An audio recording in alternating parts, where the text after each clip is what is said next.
Well, everyone, it's Jeff from midatlanticcraps, and welcome back to my YouTube channel. And also, I am streaming on my good friend Ed from Roll2Win's channel. So it's a dual stream tonight. Ed, how are you doing, my friend? I am doing well. I hope you are. I am. It's been a while since I've seen you. I was actually able to see you in person, live and up front, with you and Tinton and a bunch of other people. About a month ago in Las Vegas. Yeah, it's been 3 or 4 weeks. I guess it's been right in there. Yeah. Yeah, it's hard to believe it's been a month, but you've been back since then. You went back to Vegas. I've been to Vegas twice. I was in Vegas twice in 3 weeks. Well, we'll talk about our old man. We'll talk about our trips in just a little bit. Hey, look, everyone, this is Beyond the Passline. It's actually our third episode. It's just Ed and me sitting here talking about craps and experiences, and we're going to ask somebody if they want to come on and join the show. And in show 2, we had a gentleman from Florida join us, and probably Ed did a great interview during that segment. I probably went 25, 30 minutes talking to that gentleman and made the show really, really well. So I see my buddy Lord Tornago out there, and he was Mike, old school Mike Malone, bootlegger out there. Mark, they're all over on your channel, but it doesn't matter as long as they're watching and giving us a thumbs up. We don't care if you're watching us on Ed's channel, Roll2WinCraps, or my channel, midatlanticcraps. Just welcome to the show, and we'll be putting some chats up there. But Ed, this whole Beyond the Passline kind of talk show, and I hate to use the word podcast because really we're not really saving it as a podcast.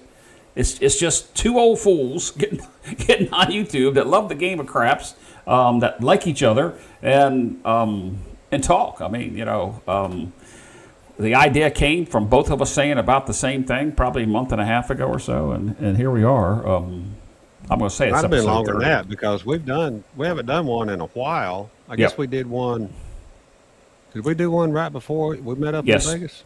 Yes. Yep. And so it's been a month since we've done one, and I know we did one before that. So whatever that was.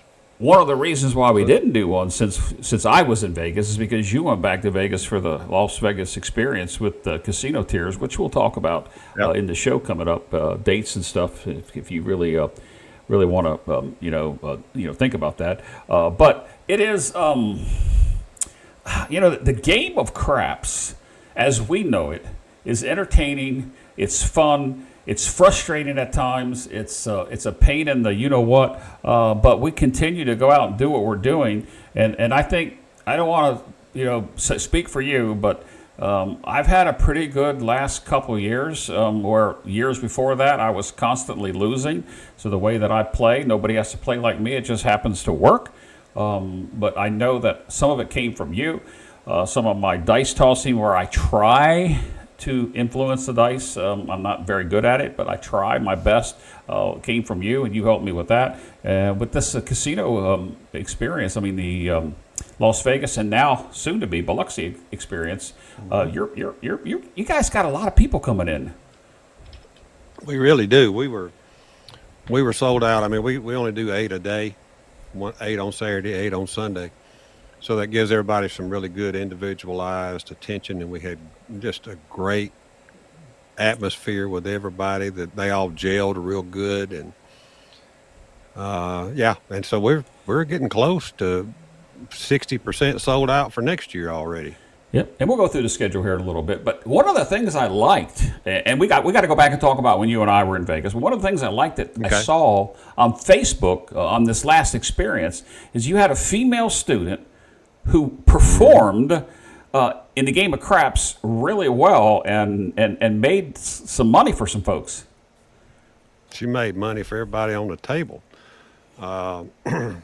Sweet Rolls was her handle, and she wants to be. Her goal is to be the best female shooter in South Florida. She's on her way based upon what I saw. She is on her way, and she might beat 98% of the guys down there too as well. She's got it going. She had a 26 roll hand after the class in our group throw, and she hit 10 sixes. Wow. Where were you on the 6 when she 7'd out?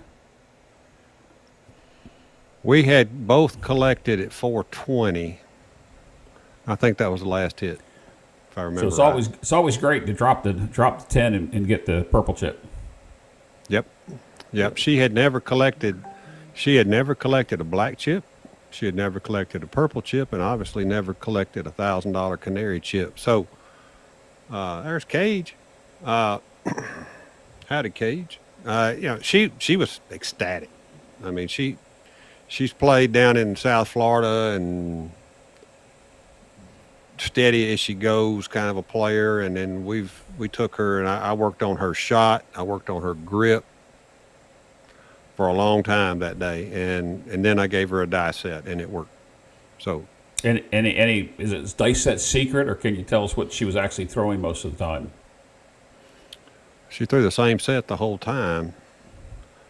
It was a half 7 set I gave her. I forget, Okay. 5-4, 5-4, 2, something, 2-6, 2-1. I don't remember. And that was based upon something. what you observed during her That session was what we had there. done on our practice table. Yeah, during Right. the day. Yeah, Wow. 'cause I worked with her real hard on it. That's just something that you really want to see. You hope that happens, but to see I call it a student, to see somebody come in, take the class, benefit from the class, go out and do what they're needing to do, and make money. But that doesn't necessarily account the betting side of it. In the class, you go over the betting stuff too. Yeah, Bo takes half the class in the morning. I take the other half, and he works on betting. And then we rotate, and I work on the tosses and stuff while he's working on the betting with some of the other people. And him and 10 Ton are going through the betting. And then in the afternoon, we do some situational betting with one of the students tossing, and we all talk about how we would bet that hand, how it's developing, and that kind of thing. So we learn. It's all about learning. That's all it is. Well, We had- go ahead. Yours truly rode the ATS right after that, dude. So The whole what thing, can I say? Yeah. the whole kit Rode the caboodle. AT Yeah, right after when she 7'd out, I got the dice and I rode the ATS. Wow, that does not happen. The ATS doesn't happen enough as it is, let alone Right after often a big- enough. Yeah. She challenged me. She Yeah. She says, "I dare you to follow that great hand." I said, "Hold my bourbon." Well, I'm drinking water. I'm drinking water tonight, so I'm not sure what you have, but I got water. I've got Diet Coke, and I've got brown water. And then- well, I figured you'd have some brown water, probably the Diet Coke's a mixer, and then well, I don't know. You like it on the rocks, so you like just pure bourbon, just a pure bourbon on a big old chunk Yeah. of ice right there. Yeah, I mean, when we have the nightcap when we play together, which we were only able to do that once when we were in Vegas back last month for the Craps for the Cure, and Yeah, we only were me and you able and to 10 actually. Ton. Yeah, it was nice to finally meet 10 Ton. I mean, that was really nice. Although he was sprinting around, if you know what I mean. Oh yeah, he was trying to get he was he there. was getting them steps in. Well, I was wondering one of the things I wanted to talk about, but I'm going to let people know that if you're watching and you would like to join the show, whether you want to be just audio only or your videos as well, we'll take either one. Send me an email at jeff@midatlanticcraps.com, and I'll give you the key to come in. We've got time for a couple people if they want to come in, and if not, they don't. As I said earlier in the show, we had somebody come in the show too, and it really made it good. When we were there, right before we went for the nightcap, you and I went to a crapless table, and it was a horrible experience outside your first roll. But you were there for a roll with me, and I've mentioned this on another show that I was playing. 10 Ton came up, and then you came up, and I was in a row. What's that? Planet Hollywood. Yeah, Planet Hollywood. I was in a row, and I don't know how many the guy threw, because initially we were all three standing talking, and I didn't want to get out of this hand, and I wasn't pressing specifically. And then 10 Ton, he went off to do his next mile and a half before he came back for the nightcap, and you were standing next to me. And I know that you had money in your hand and you wanted to get in, but you didn't want to interrupt the roll. The guy never hit a point, and when he got done, I guess I take that back. He did hit a point, and when he was setting it, you looked at me and you said, "Your 4 ought to be at table max." And I don't know what the table max was at Planet Hollywood because I never go there. $5,000.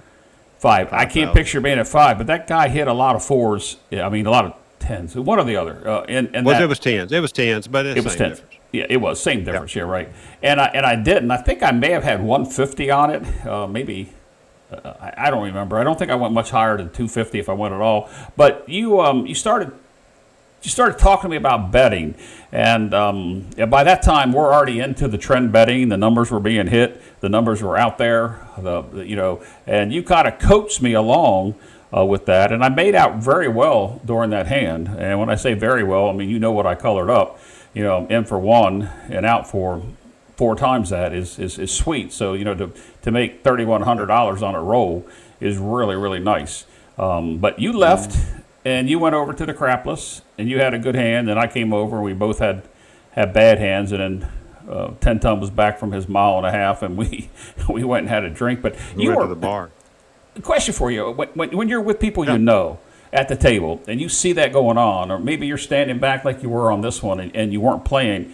I mean, I thought it was nice what you were telling me because I was initially talking with you guys, so I missed a lot of pressing because I really was waiting for the hand to be over with so we could go do whatever we're going to do.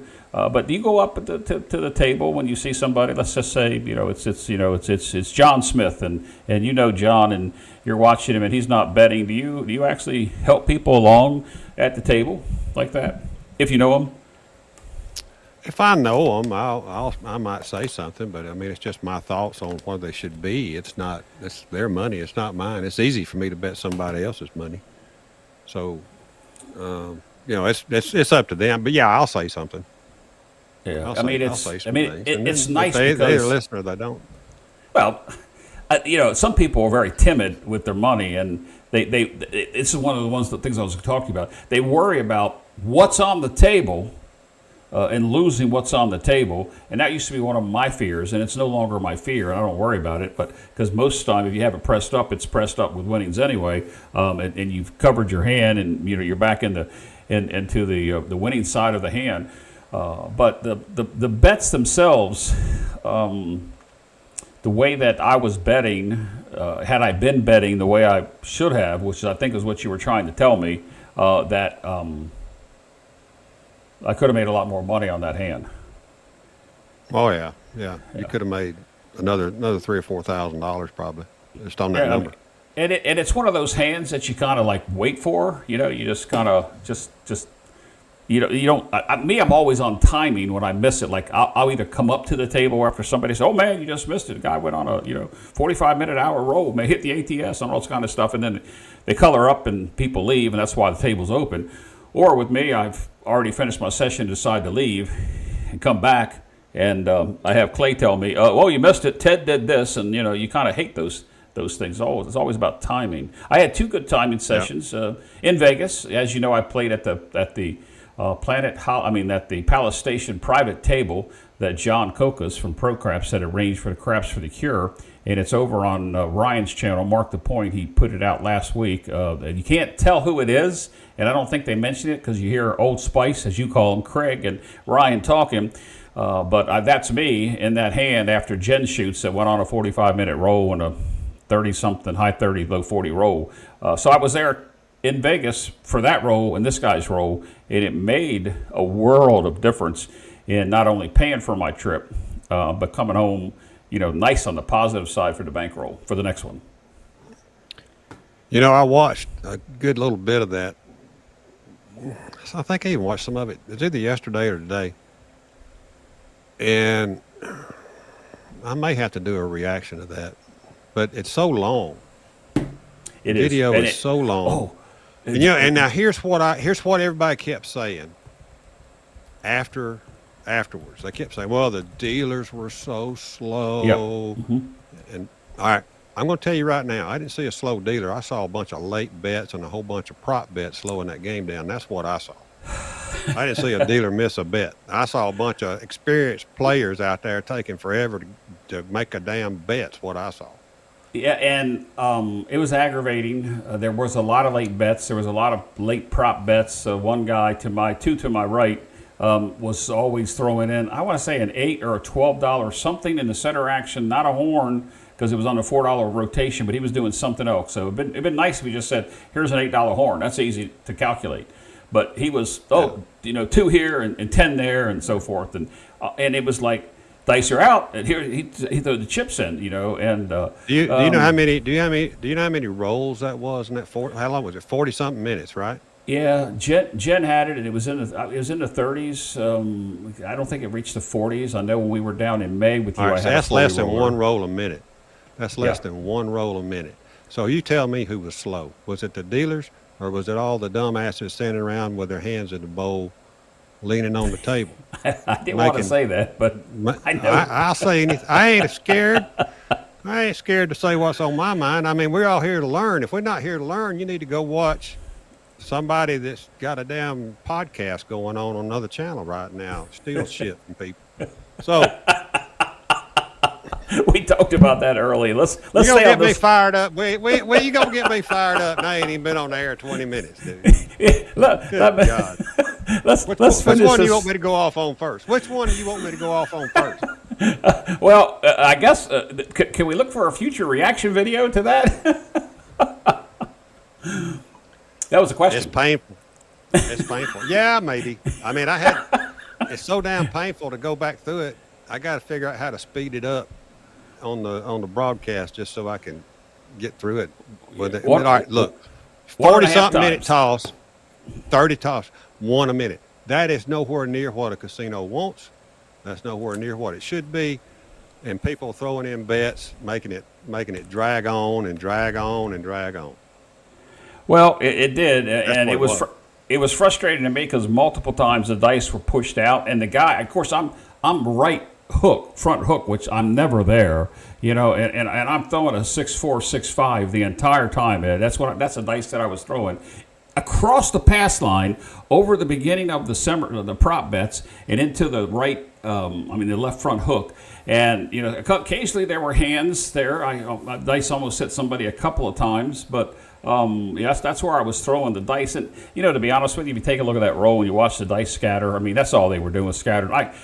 I'm not saying I didn't have some good landing zones and consistency, but with the dice scattering the way they were, it was just one of those rolls that the 7 never showed. And if I was doing any type of influence, I bet it was less than 10% of those rolls that I threw. And if you watch it, I had multiple come out 7s after hitting a point. I went, it was, reset the ATS.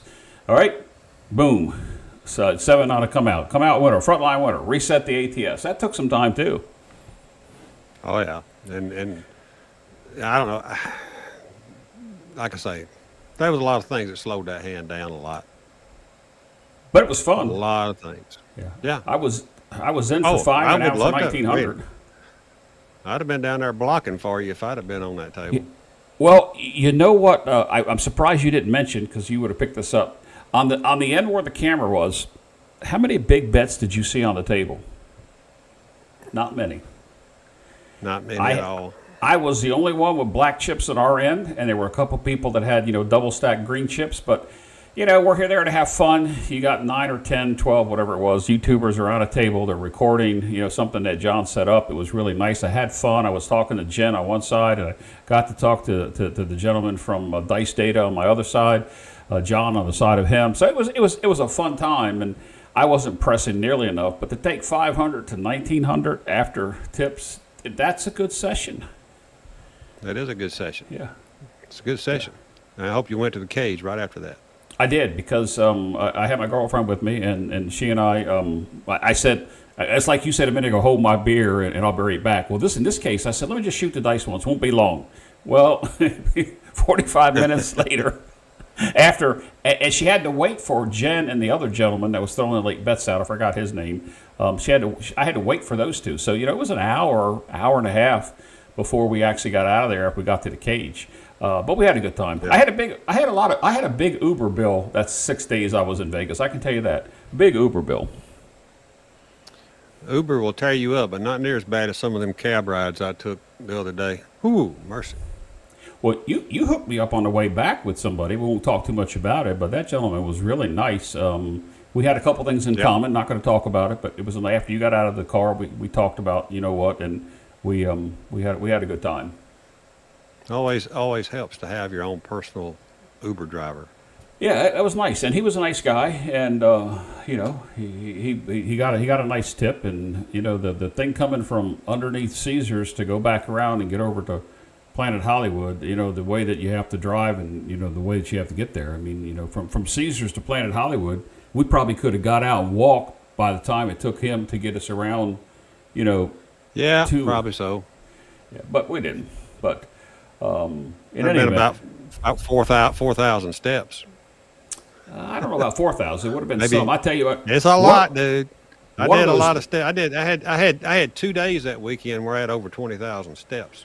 I was getting ready to say, I think I told you when we walked from Planet Hollywood to the Sphere for the show, I had 18,000 steps that day, and we walked from there to about midway where the Horseshoe is. They've got that new.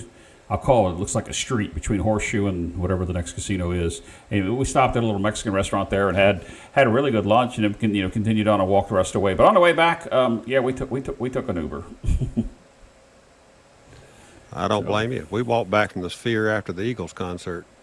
Yeah, you lucky We duck. walked back. I really wish I'd gone. I had an opportunity to get not your seats, but get some seats at a reasonable price. But we went to the one show, so it was all right. It was fantastic. Yeah. Here's a question off your channel. Let's see. Pete 1969 says, "Gentlemen, is it okay to buy in during the middle of a roll if a shooter has just made a point and the puck is off?" I say yes. Ed, what do you say? That is considered proper etiquette. Personally, I still think it slows. I still think it slows it down. So I think you need to pick your spots on that. How many points have they made? Look up there at the ATS. See how many are repeater bet. Look at all that. But to answer his question, yes, it's okay. But I still think you can use discretion on whether or not you really want to buy in and interrupt the flow of the table. Yeah, nobody's going to bitch at you for doing it when the puck's off. Sometimes I have friends just hand me a couple green chips, and the casino hates that because they don't want to do that. And sometimes in some casinos in the AC they won't allow you to play. But what I say, if I see somebody else do it and I haven't bought in yet, I'm jumping in too, because if they're going to slow the game down on one end, I'll slow it down on my end too. I mean, that's well, Kent's got a good response there. Just throw in $100 and say, give me 96 across and $4 hard ways for the crew. Something like that. You don't interrupt nothing. They can cut it right out and put it. Well, I mean, it's to answer the question, and if anybody else has a question, I put it in here just a little while ago. Put a capital and Q. if you want to join us, we would love to have you live with us. Yeah, I need to put that. Send Jeff an email. Yeah, I'm going to do that right Send Jeff now. an email. Here's my email address. It is if I can type right. Can't spell. Yeah, there you go. Send me email to that right there, and we certainly can get you on. I need to monitor that too, and I'm glad you mentioned it. I don't know if anybody even sent us something yet. No, they haven't yet. Yeah, so, if you'd like to join us, come on in. Send Jeff an email. We'll bring you right on in. And you don't have to show your face. I mean, we got two ugly mugs on this one, so whether you can't be any worse than the way that we look. From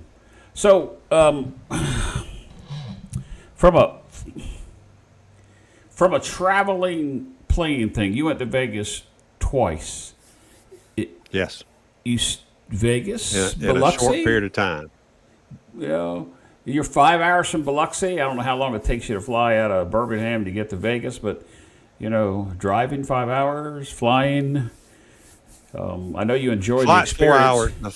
The flight is 4 hours away, and I would rather go to Biloxi. I'd rather drive, but I couldn't. I mean, that's what we were doing. So I wanted to go support the Craps with the Cure thing as best I could, and then obviously we have our Dice Influence event twice a year there. So just happened to be close. I mean, I was home 10 days and got on a plane and went straight back. Yeah, and I knew that you had done that. Somehow, Ed, I've lost that. I lost your side of the chat. Hopefully, it'll come back here soon. I see Cadillac Jack. Yeah, it just locked up a second. I have to wait for it to unlock. I just hope that the computer doesn't reboot on me here, because it's doing funky things anyway. But we'll continue with the show. Okay. Looking like that's staying up there. Let me see if I can get Luz to come down. Yeah, I can. I'm not exactly sure what's going on with the system, but we'll continue. So I can't display the show just yet. The series of classes that you have coming up. That's what I was going to go to and let you talk while I try to fix this on my end. And maybe I'll go ahead and do that. So for those of you that don't know, Ed, tell us a little bit about the experience, and there are some dates for you to talk about, and then we'll talk about the Brownwater Bash as well.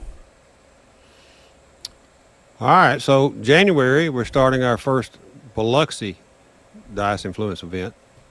Saturday is already claimed, January 17th. We have 3 spots left. This is as of last night before last. I got these numbers from Bo. So we've got 5 attending already in January on Sunday. So we've got 3 slots left for that. March 7th and 8th, Saturday is already filled, and we only have 1 slot left for Vegas. July in Biloxi is the wide open availability one. We've got 4 signed up for Saturday, none for Sunday yet. And then you look out a year from now, Jeff. 1 year from this month, we already have 6 enrolled for. I saw that.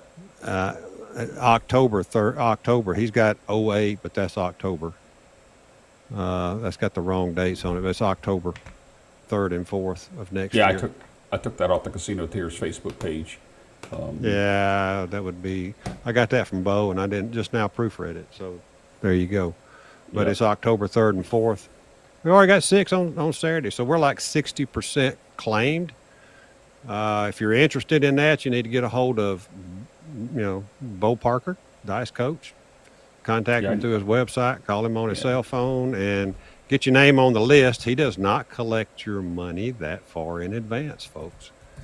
The money is collected about 45 days prior to the event. That gives us time in case somebody can't make it or needs to reschedule. That gives us time to bring in people off the waiting list, which we will start building.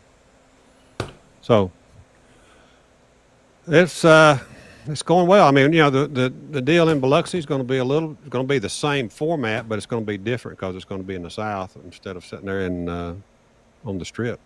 But we've got a antique Binion's horseshoe leg table to do our instruction on. And believe it or not, I know where 2 more are right this minute, sitting in a storage unit in Las Vegas. Wow, nice. Well, I mean, overall, the experience has been well received, and as you said, the amount of attention that you get from the classes itself. I mean, it's the people like Lou. He loved the class. And and we take everybody's criticism from it. We ask them to critique us. We ask for what would we improve. There's some things I don't know that we can ever do that would be nice to do, but we'll see. But one of the ideas, I don't remember if it was Lou or somebody else, they gave us the idea of split the class up. We decided to split the class up in the mornings so that, people have a tendency to just drift off or go get bored or whatever. So if you're only working with 4 and 4, then everybody's involved. And so we went to that format. That gives me about 2 hours with each group of 4. That first thing that morning, Bo and 10 Ton are working with the other group of 4 on betting strategies and so forth, reading the table. And then we have a whole different lineup of things we do in the afternoon as a group. So, not to mention the cocktail party is fabulous. I saw the pictures. Yeah. The Friday night meet and greet cocktail party is fantastic. And then, yes, he's right. We're going to have it at the Back Bay Biloxi Boys and Girls Club on the back bay of the beach, or back bay of Biloxi there. So lunch, man, lunch is there. We eat at Taco Madera, I think is the name of it, something like that, right there at the Aria. And then we're actually going to bring in Mary Mahoney's to eat at the location because we are in a private home and giving those classes. So we're going to have Mary Mahoney, one of the oldest restaurants in the world, like third or fourth generation, I think. So not going to beat that food that's coming in. So great lunch. Then we'll go play at night. We'll go play. That's what I was getting to, the playing part. You play at night, and in the first January experience, are you going to say anything about maybe Thursday or Friday, or am I not supposed to say that? Well, I would like to be able to do some one-on-one instruction. I know that's what you're talking about, little tune-up classes, that kind of thing. That's probably going to get pushed to the Brown Water Bash weekend. I mean, since this is our first one, we got a lot to cover, and I'm in charge of having to get everything done. So if it doesn't work right, it's going to be my fault, and I don't want it to be my fault. Right. So speaking of the Brown Water Bash, this is the only way I can display it. They can hear us. Go ahead and talk about that. Brown Water Bash, Biloxi, Mississippi will be in May. Again, that's just a group gathering like we've had for the last 3 years. You use your own comps. You use your own transportation. It's just to show up, have fun, drink some brown water, and play some craps. The only thing I can say for sure is I don't know the location yet, whereas in the past it's always been at the Hard Rock. My host is no longer at the Hard Rock. Yeah, we learned that last week. And she and I have talked, and she may end up somewhere else. And if she does, I will give them an opportunity to let me decide which place I want. Yeah, I would follow her. She was great, a wonderful person. She treated me well for 3 years, or 2 of the years. She wasn't the host the first time. I'm back with my host the first year. Nothing against her. I don't want to mention any names, but nothing against her. But that's who they put me back with. Yeah, so with her being gone, it's going to make a little different. I'm afraid it's going to make it different. Now it might not, but we'll see. We'll see what Hard Rock's got to say, and we'll see if she's somewhere else what they've got to say. So when's your next trip? I mean, you don't have to say like exactly when, but are you planning to travel anywhere? I mean, I am. I'm just curious if you were. I'll probably be somewhere before the end of the month. I'm not going over that time period. I am not going to go then, but I am going back. I usually go to Biloxi on New Year's Eve. During that week, my anniversary's in, and I got they usually treat us well for New Year's Eve. That's assuming I get an invite, because it's an invite only on New Year's Eve. So if I don't, then they'll probably never set foot in the place again. I'm this close to hitting the next tier with the Caesars group, so I have to go back. I don't have any choice. I can get that. It's like when I left Vegas. Oh, come on, really? 342 tier credit points away from the next level. Just really, that's all. That's it. And had I known, you don't even need a multiplier. No, I don't. Had I known, Ed, I would have. But as you know, we kind of left a day early due to a family emergency back here with my girlfriend's father, who unfortunately passed away a few days later. Right. But that's beside the point. But we had a good time. It was nice to meet her, though. Yeah, finally. You had heard a lot about her. Probably not all good things. I'm only kidding, just kidding. Yes, but you had heard a lot about her. Probably she could tell you a lot of bad things about me. I'm gonna say, I don't know if you can see Pete. I don't know if you can see Pete, but Pete there's got a question. And there it Pete, is. You're perfect. You're perfect. You are perfect. I was on the ball. I was ready to go there. To fix. But yeah, it's we have all levels. We try our best to group them, like a little more experience, less experience, that kind of thing. But you can't always do that because somebody demands a Saturday or somebody demands a Sunday, and that's what they want, just from travel standpoint and that kind of thing. lot of people will be driving into Biloxi, though. I think a lot of the southern people will just drive on into Biloxi. So get in on that Sunday class if you're not already booked up. But I think that Pete, you'd be perfect. I think you'd enjoy it, and I really believe you'd get something out of it. Well, there were a couple people that I know that weren't that experienced. I think that's the question. Should I come if I'm not that experienced?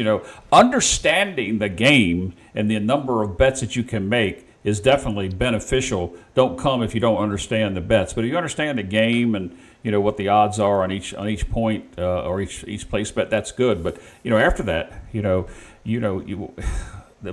the stuff that I've learned from you, Ed, that I didn't have to pay for, maybe except for a couple late night drinks, but the things that I've learned from you and a few others, is priceless. And I know that you teach much more in that 8-hour session, and you have such an atmosphere.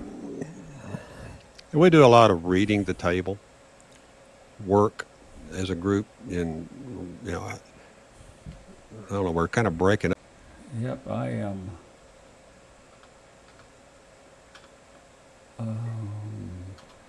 Here we go. We're back. There we go.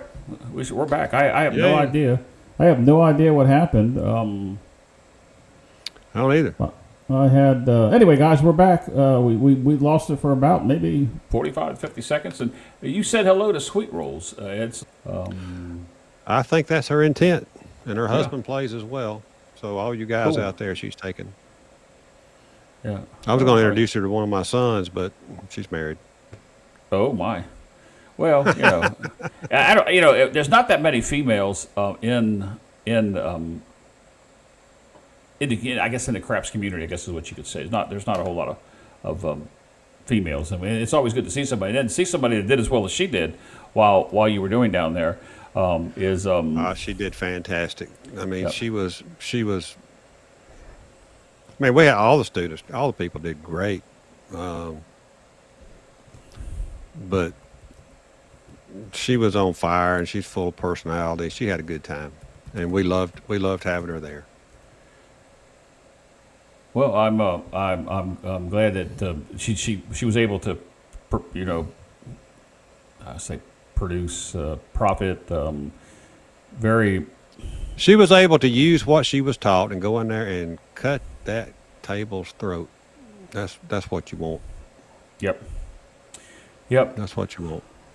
Well, and this is beyond questions that you'd like to know. We've had a couple questions, and we'll be glad to field anything that has to do with the game of craps and maybe gambling in general. If you have a bankroll question, how we manage our chip rail, or how we bet, or something that you've experienced, by all means, give us a question. Use a capital Q. And I can see it come in, and it'll pin it, and I can display it. And if you'd like to join the show, it's Jeff at midatlanticcraps.com. They go over and check the email, just make sure nobody has. We should get Sweet Rolls to dial in. Yeah, Sweet Rolls, do that. Send me an email at Jeff at midatlanticcraps.com. I will send you a link. You need absolutely no software on your device. Computer, if you have a computer, please have headphones. If you're using your phone, you won't need it, or a tablet, you won't need to have headphones. But I would be glad to have somebody come on. And if you don't want to love face, to get Sweet Rolls. It's okay. Come on in here, Sweet Rolls. Dial in. Yeah. Let's see. We've got another question here. Wayne. Sure. Can you give us all the glimpses into the classes? Is this done on a private table at a casino with fake money, or home table with players and a chance to practice? Go ahead. Ed, you've already explained it, but go ahead and take that question. Yeah, we've got tables in individual homes that we use to teach off of. And we may actually have 2 in Biloxi. We're not sure yet. It's a possibility. Anyway, we're going to have individually private tables. We don't practice or teach the classes in a casino, but we do have casino sessions later that evening with all of the attendees. She says another day. Sweet Rolls does, but if somebody else can come on. She's probably got curlers in her hair or something. Don't Remember that old TV commercial when we were growing up? Curlers in your hair. Oh my goodness.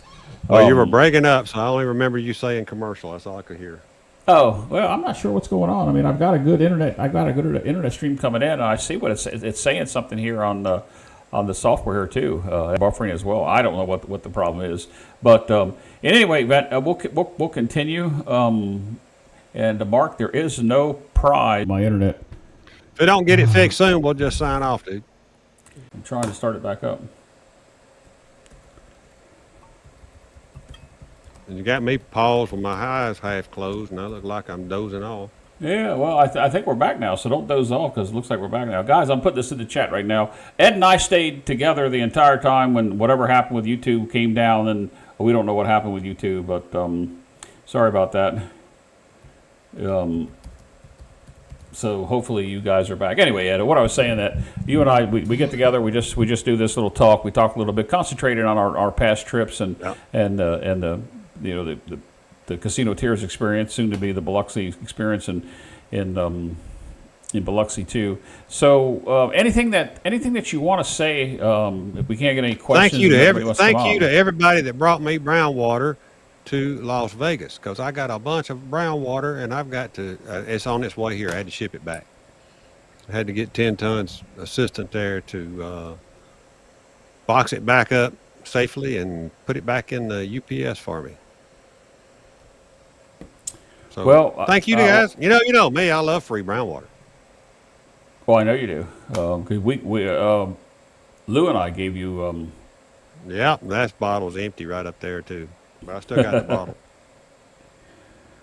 Well, but yeah, that's like that's one of the things I got to go do prior to January. I'll probably do it way before that, but I got to get the bar stocked up. We got a refrigerator, in the room. We're going to stock it up with waters and stuff, so everybody's got easy access to things before Mary Mahoney's comes in for lunch and all that. Rumor has it that Howard Rock and Roller's wife will be making an appearance there as well. Oh, really? Now, there's some news. There's some breaking news. Wow. I mean, she'll be there just to show. She's not going to be in the class, so she's not going to be doing any of that, but she'll probably be at the cocktail party. Right. And this is in January or in May? Yeah, January. Yeah. So what I'd like to do in May, which we were trying to talk about, is I'm going to try to put a calendar together Thursday, Friday, something like that. If somebody wants to do some one-on-one tune-ups, we can maybe get that done in advance of the Brown Water Bash weekend. That's what we were talking about when we lost the signal the first time. We totally lost signal. So yep. I'm doing good now. I got 1 gig and 40 megs up, so and no millisecond delay. So I'm good. I don't know what the problem was. You and I stay connected. But anyway, so you're going to do a tune-up, and I know what that is. Can you tell the folks basically what that consists of and how they can sign up or get in? Well, I don't know how they're going to sign up yet. I'm still trying to figure all that out. I'm going to use Dice Coach's program, 1 hour, 2 hours, 4 hours, small groups, one individual, however somebody wants to do it, we'll do it. If you got a couple people want to come in, there'll be a discount on that, but don't even ask me the pricing because I don't know. It'll be whatever. I'm just going to use whatever Bo does. Right. Basically. No, and I'll put that up here. I'll put that up again here again in the folks that want to see. That'll be going on. Yeah. But right. If you want to get in on the Dice Coach Casino Tiers events for any of 2026, we got about 40% of the slots left open. Go ahead and claim them if you want to get on, because the way it looks right now, the easy get is July in Biloxi, and I don't know why that is, but I mean, Vegas is already just about taken, and for both of them. Well, March has 1 slot left, I think. All right, we got a question coming from somebody that I can't remember if he was at the first Brown Water or you probably met him in July of 23 when you came up to Vegas. But David, that's Gypsy here, says, has Ed ever gambled in Vicksburg, a location for Southern Casino tour next spring? Have you ever been to Vicksburg? I have, but it's been many, many, many years. Oh. I liked going. I like the history. So I went and did some of the historical things and went to battle works and all that from the Civil War and that kind of thing, where, Vicksburg was under siege by Grant for several weeks. And it was an interesting place to go to. And then, they had several casinos then. I'm not sure they have as many now, but I don't know what the play is like. I mean, it's been 25 years since I've been to Vicksburg, probably. Yeah, I was going to say, if I remember correctly, I think now there's only I don't know how many casinos are there. I remember Bally's. I think Bally's has a property there. I don't know who else is there. Penn Gaming. There may be a Caesars property there too. Yeah, I don't know about I don't know about Caesars. Yeah, I think I could be wrong, but I think there's a Caesars property. There's 3 or 4 casinos at least, I guess. I don't know. Like I say, it's been a long time since I've been there. Right. All right, so guys, we're gonna actually, it's coming up on an hour on the show, so we got about another 10 or 15 minutes before we're gonna get out of here, or sooner. If you have a question, please put it in a capital Q, and you got 40 people watching on your side of it, and I have 21 on my side. So, guys, if you have a question, please just put it up there. We're dual streaming on Roll2WinCraps and Mid-Atlantic Craps, and this is just Ed and me, just going beyond the Passline and having a conversation about some the game of craps and our experiences. We'd like to hear yours. If you want to join us, we've still got time. Jeff at midatlanticcraps.com. I'll check the email one more time just to make sure we have somebody when we don't have somebody. So if you want to join the show, it's Jeff at midatlanticcraps.com, and I'd be glad to put you in on the show. Let's see here.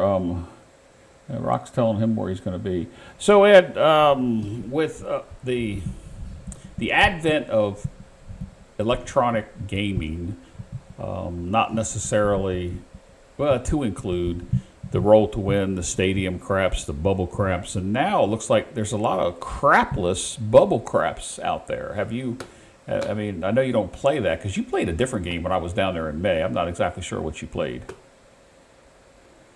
Well, that was Casino Wizard I was playing around with. Yeah. I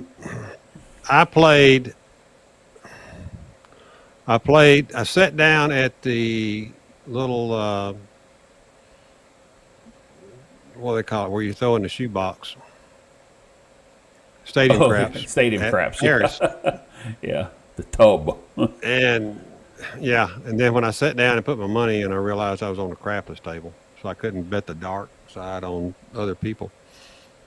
But anyway, I was just killing some time. I did shoot one time. I got a picture of that. I wish I had it up here. That was from. Nah, you're talking about from Biloxi. I'm talking about when I was in. I'm talking about this last two trips. Last trip I went for that. Yeah. Wow. I was killing some time on one of my days. Yeah. I think I threw a 12 and a 2. Set the point as 3, threw a 12 and a 2, and something else, and then a 7, and then I took those winnings and went and put them in the little machine and got my cash back.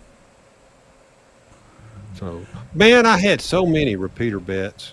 Golly. On the on the little tub thing? No, that whole weekend. That week. Oh, yeah. You told me about that. Good. God, well, I had so many. I was actually getting ready to ask you a question. The first night I threw the first night there, and I wasn't even going to play, and the dang table was wide open, and I can't resist that. And I hit the repeater bet on the 8, 9, 10, 11, and 12 in one hand. 8, 9, 10. Oh wow! The repeater on the tall side, on the uptown. That takes 20 rolls just to do that. Yeah, it does. Let's see. 1, then 2, 3, 4, I 5, reset 6, it. 7, 8, I 9, reset 10, it 11, 12. out. Yeah. I had to count them.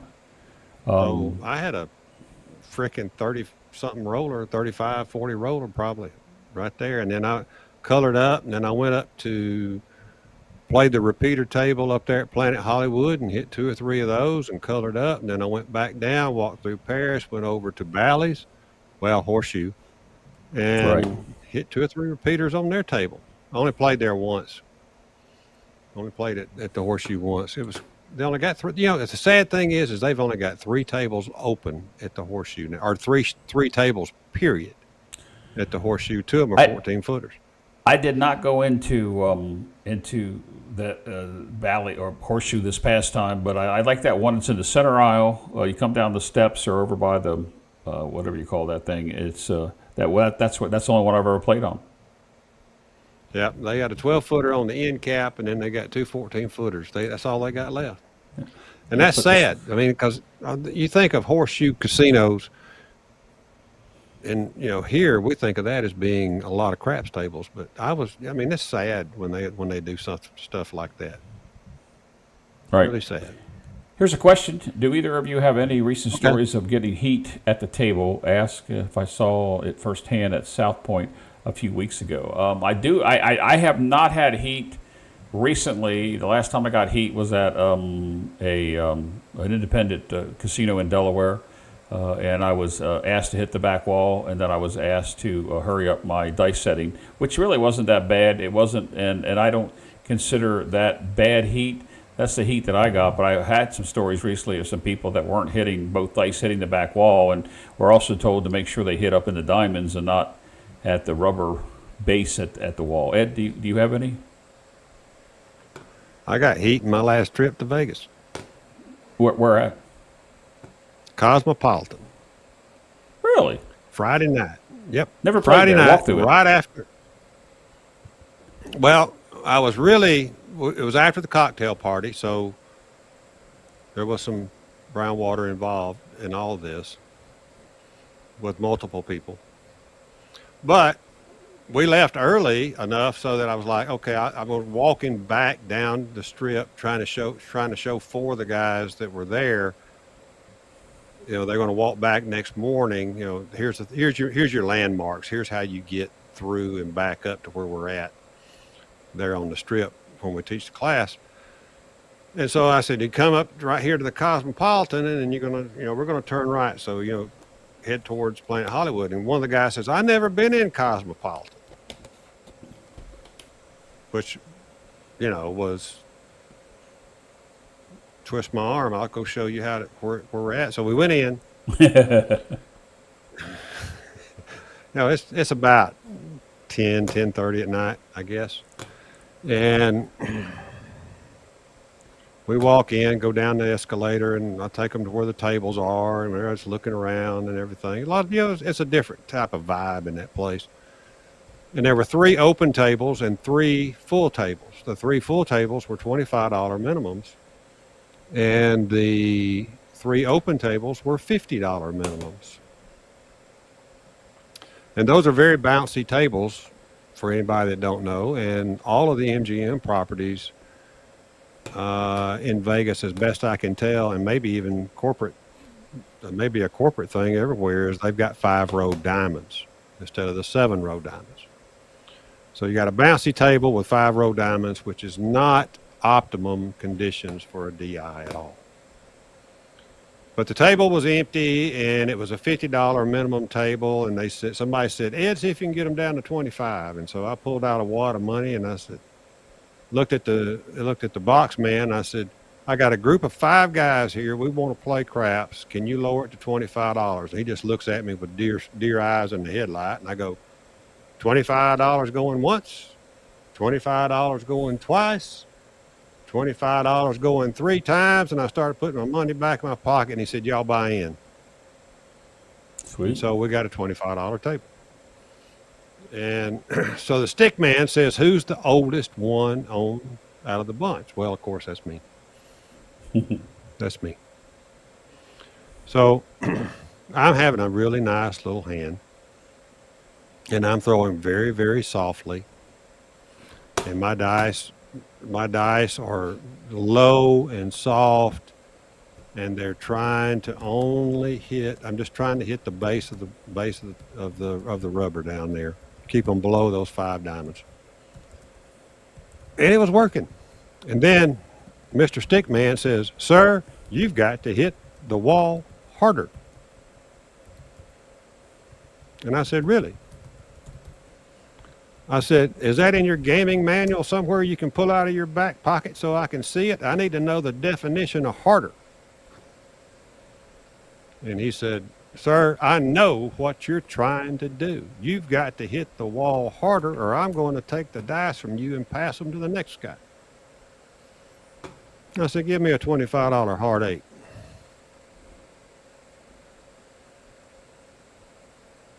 Two rows later, 44. Hard 8. So I looked at him. Now, I'm already feeling my oats because I hit that hard 8, right? And so I looked at him. I said, you know, Stick, I really want to thank you for giving me some coaching advice on this table. I didn't realize that if I threw them harder, I'd hit hard ways. You helped me hit that hard 8. I appreciate it. Wow. And I would have bet that on you if you hadn't run your damn mouth at me. He looked at me and I went, where are you from? He had a European accent. So I said, where are you from? He said, Serbia. I said, Wow. I thought so. He said, why? Was it my accent? And I said, no, it was your hairline. You all got the same one, none. You had not told me that story. And my attendees are going nuts, you know, because, I mean, there's already been a guy buying in during my roll, and then I'm having this jawing fest with this guy. About that time, he gets tapped out, and he's got to come deal for me. He's got to walk around and deal for me now. And I'm still throwing the dice, and I looked at him, and I said, you know what, Serbian? I cannot give you a bet because you give me shit, so I'm not giving you a bet. And we continued. Everybody walked out. Everybody in our group walked away at different levels a winner. I think I made $400 something. We played. How long were We you played there? around. It was an hour. I mean, there was an Asian gentleman with his escort came in. They bought in for $10,000 cash. That kind of slowed it down a little bit. One of our guys got heat from the next stick because he was trying to mimic my shot and not hitting the wall that hard. And the Asian guy had 25, 25, 25 on the ATS, and the guy was throwing a 6-2, 6-2 set, and it landed about 8 inches from the wall, and for some reason they just absolutely stopped and did not move and landed on 12s, and that was the last number he needed for the tall. And so he got heat. But anyway, as soon as all that was done, we colored up, and I had a group huddle, and I said, here's a little debrief for you guys. You walked into an unfriendly environment. You walked in on a table that was not conducive to what we're trying to do, and you colored up and you walked away winners. And that's what you got to do right now every time. You got to walk away when you can get out of there. Wow. Great story. Great story. Here's Oh, a yeah. question. Yeah, Here's a that's question from fun. Cadillac Jack. Wonder, do they have any casinos in Biloxi with repeater or fire bets? Stupid ass Harris tables do. Do they really? Yep. I don't recall They that. got the repeater. They got the repeater. They got the repeater and the ATS on the crapless. Go figure that one and try to bet it. Yeah. And the Wow. and the hard way all day bet. They got all that. And then one may just have the repeater and the ATS. I'm not. Who knows? They've at least got the repeater on one of them, on the crapless. Well, Daniel wants to know, can you explain what the repeater bet actually is? He's in Delaware and hasn't seen anyone yet in the area. In Delaware, you won't find one, Daniel. There is no repeaters. There's no 3 casinos in Delaware. They don't have one. Wilmington has the hot shooter or whatever that bet's called. Delaware Park is what it's called. There's a repeater in Atlantic City. I'm trying to remember. Somebody just told me that they just got it. And then in the Philadelphia area, I wish Chris was here. He might be able to tell us who has the repeaters. But can you explain, put that back up there, can you explain the repeater? Well, the repeater bet is based on every number 2 through 12, excluding the 7, of course, that you can bet it that and you got to hit it one more than probability. So the easiest way to remember it is, for an aces, you got to hit it twice. For an ace deuce, you got to hit it 3 times, and then you just go right up to box numbers 4, Right. 5, 6. You got to hit 4. You got to hit 4 4s. You got to hit 5 5s or 6 6s. 8, 9, 10, 11, 12. That's all same way back on the other side. So You got to have 212s, 311s, etc. So, and they pay more and more and more per unit bet as you get to the center. 6 and 8s are the highest Right. payouts. Whatever that is, I don't remember off the top of my head because I don't play it anywhere but Vegas. My honest opinion is the 5 and 9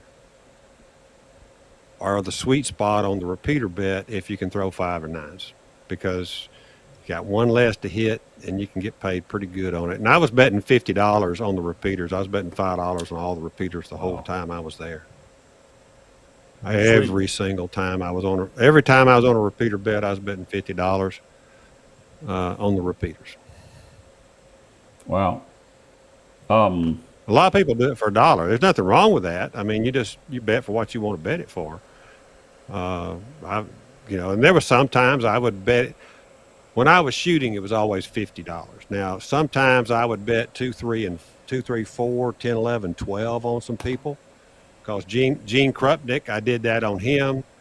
And he and I played one morning there and at Paris, and he hit 3 repeaters, including an 8. So I got paid on 2 of them, but he hit the 8 repeater as well. He, for example, will bet the 2, 6, 8, and 12.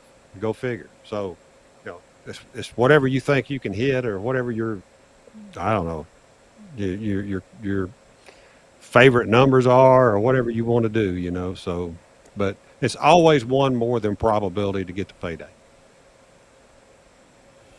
Well, and you can lay them. Here on the East Coast, lock in a win. They are hard to find.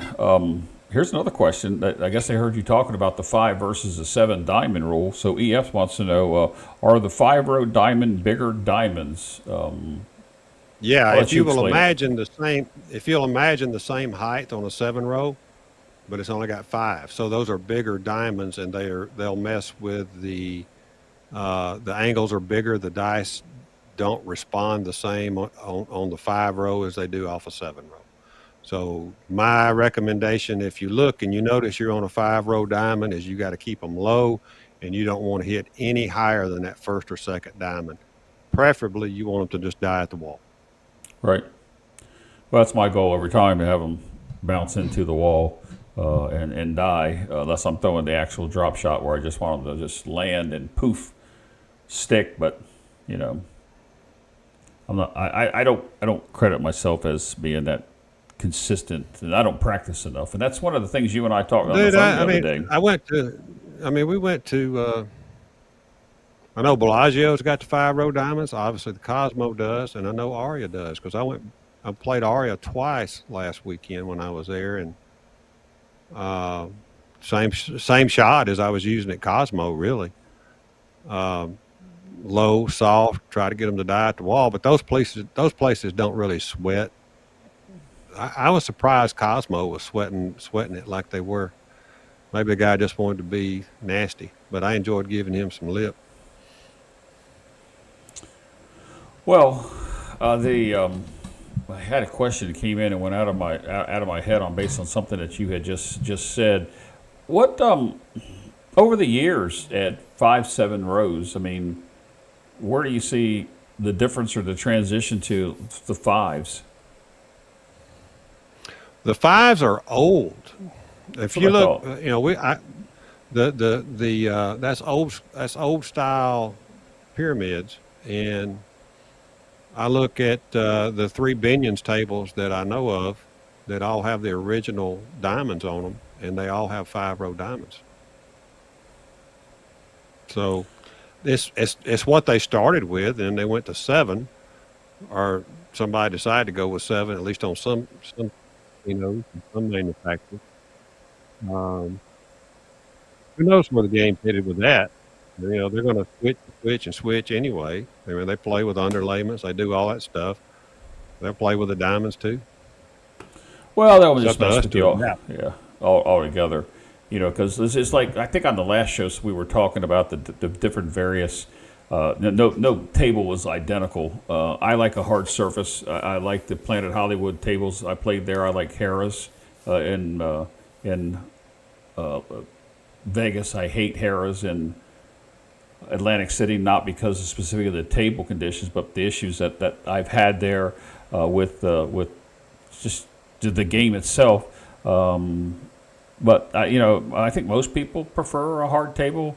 Nobody likes the bouncy table, like up down on the Fremont Street. The Plaza is just probably one of the bounciest tables I think I've ever played at. I can tell you that the private room table down there at the Virgin is the bounciest table. It's like playing on the moon. You don't want there. Don't ever go in there. I have never Ever. been. I've never been there. Wow. All right, guys. If they have any questions, this is the last call for questions. Then we're gonna move on to the show, and we'll go ahead and wrap this thing up here in just a little bit. Pete has another question. Pete's the questionnaire of the night. I think I just made that word up. I've heard Bo Parker or Gargoyle talk of dice with different pip settings on the dice. Can you explain this, and does it affect the DI? Are you talking about the pip set? I'm not sure if he's talking about AB dice or he's talking about. That's it. Is that it? The AB dice? There's an A set and a B set, and the only difference is the angle of the threes. Everything else is. I mean, there's nothing different other than on the B dice, the threes are at an opposite angle as the A dice. So it doesn't change a darn thing unless you're throwing a 3V and it messes your head up a little bit, but it doesn't change anything. Doesn't change a thing other than that. Some casinos do it just to keep people from swapping dice. I mean, they got all their reasons for it, but doesn't change a thing. Lou says here that Harris has the B dice, which they do. If I throw I throw a lot of sixes on top. So if I throw the 6-4, 6-5, or 6-5, 6-4, at Harris versus at say Tropicana, the dice facing me, it becomes differently if I change the setup. So that's what you're talking about. If you throw a 3-1-3-5, it's the threes, go angle out. Yeah, they're they're different angles. George from CIY told me that the B dice are really European dice. I've seen them down in the Bahamas at Harrah's. I don't know that I've ever seen them in Mississippi, but that's what I consider. I have a set of B dice here somewhere. You'll see them in Tahoe. I haven't been to Tahoe in sometimes. 20 years. Last time I bowled. I met George CY when I was in Vegas. Yes, yeah, you did. He came Sure in for over at Big AZ's table. Yep. I got invited to go. I played with them for a minute. You're actually going to show up on a video of Big AZ where he recorded it, or was live? You played on the live one. That was live. That was live. I didn't know it was live when I was playing, but it was live. I rolled like 5 times and 7'd out, and that was it. I'm not sure where this is. Yeah, Tornaga was on that table that night. Oh, was he? Oh, cool. Mm-hmm. Golden Gate is empty now with no more tables. Golden Gate. Downtown. Owned by Mr. D. He took all the tables out. Did they go electronic craps? I think he went 100%. No, I think they went all slots. They might have some bubble craps in there. I don't know. I think he went all slots in there. I saw an article on some social media post. I think I read that. I think I did read that. Well, Ed, it's been over an hour. A little technical difficulties in between here, but once again, just us sitting here talking beyond the pass line. We say no chips left unturned, but occasionally,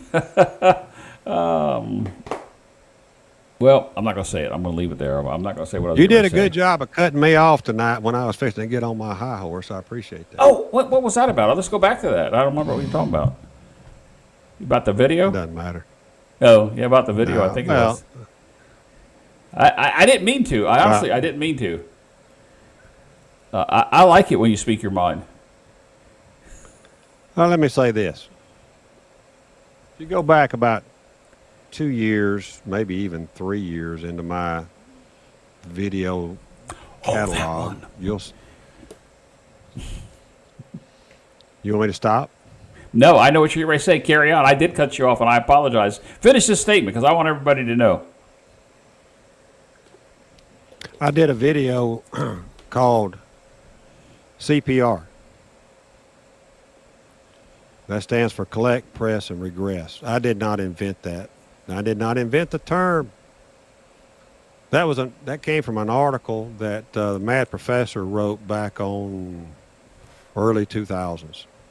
Early 2000s. Collect, press, regress. I'm strolling through YouTube this week, and Jeremy stole it and claims it as his own because he says, I,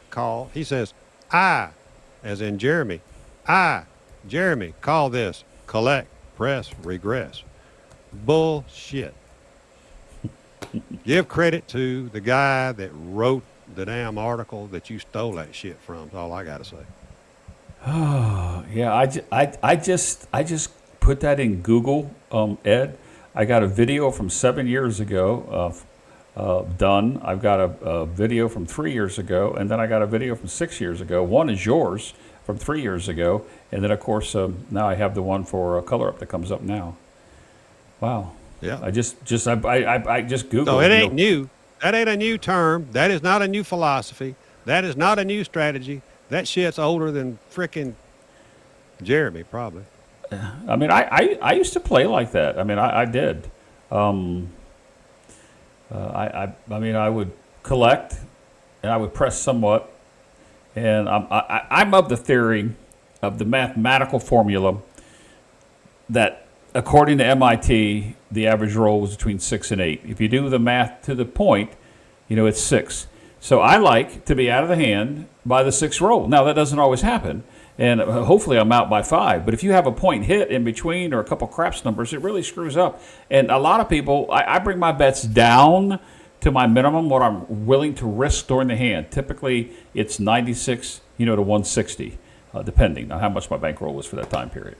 Well, we got the 10-ton lockdown. We got the 10-ton lockdown and ladder. We got all kind of shit. But you know what?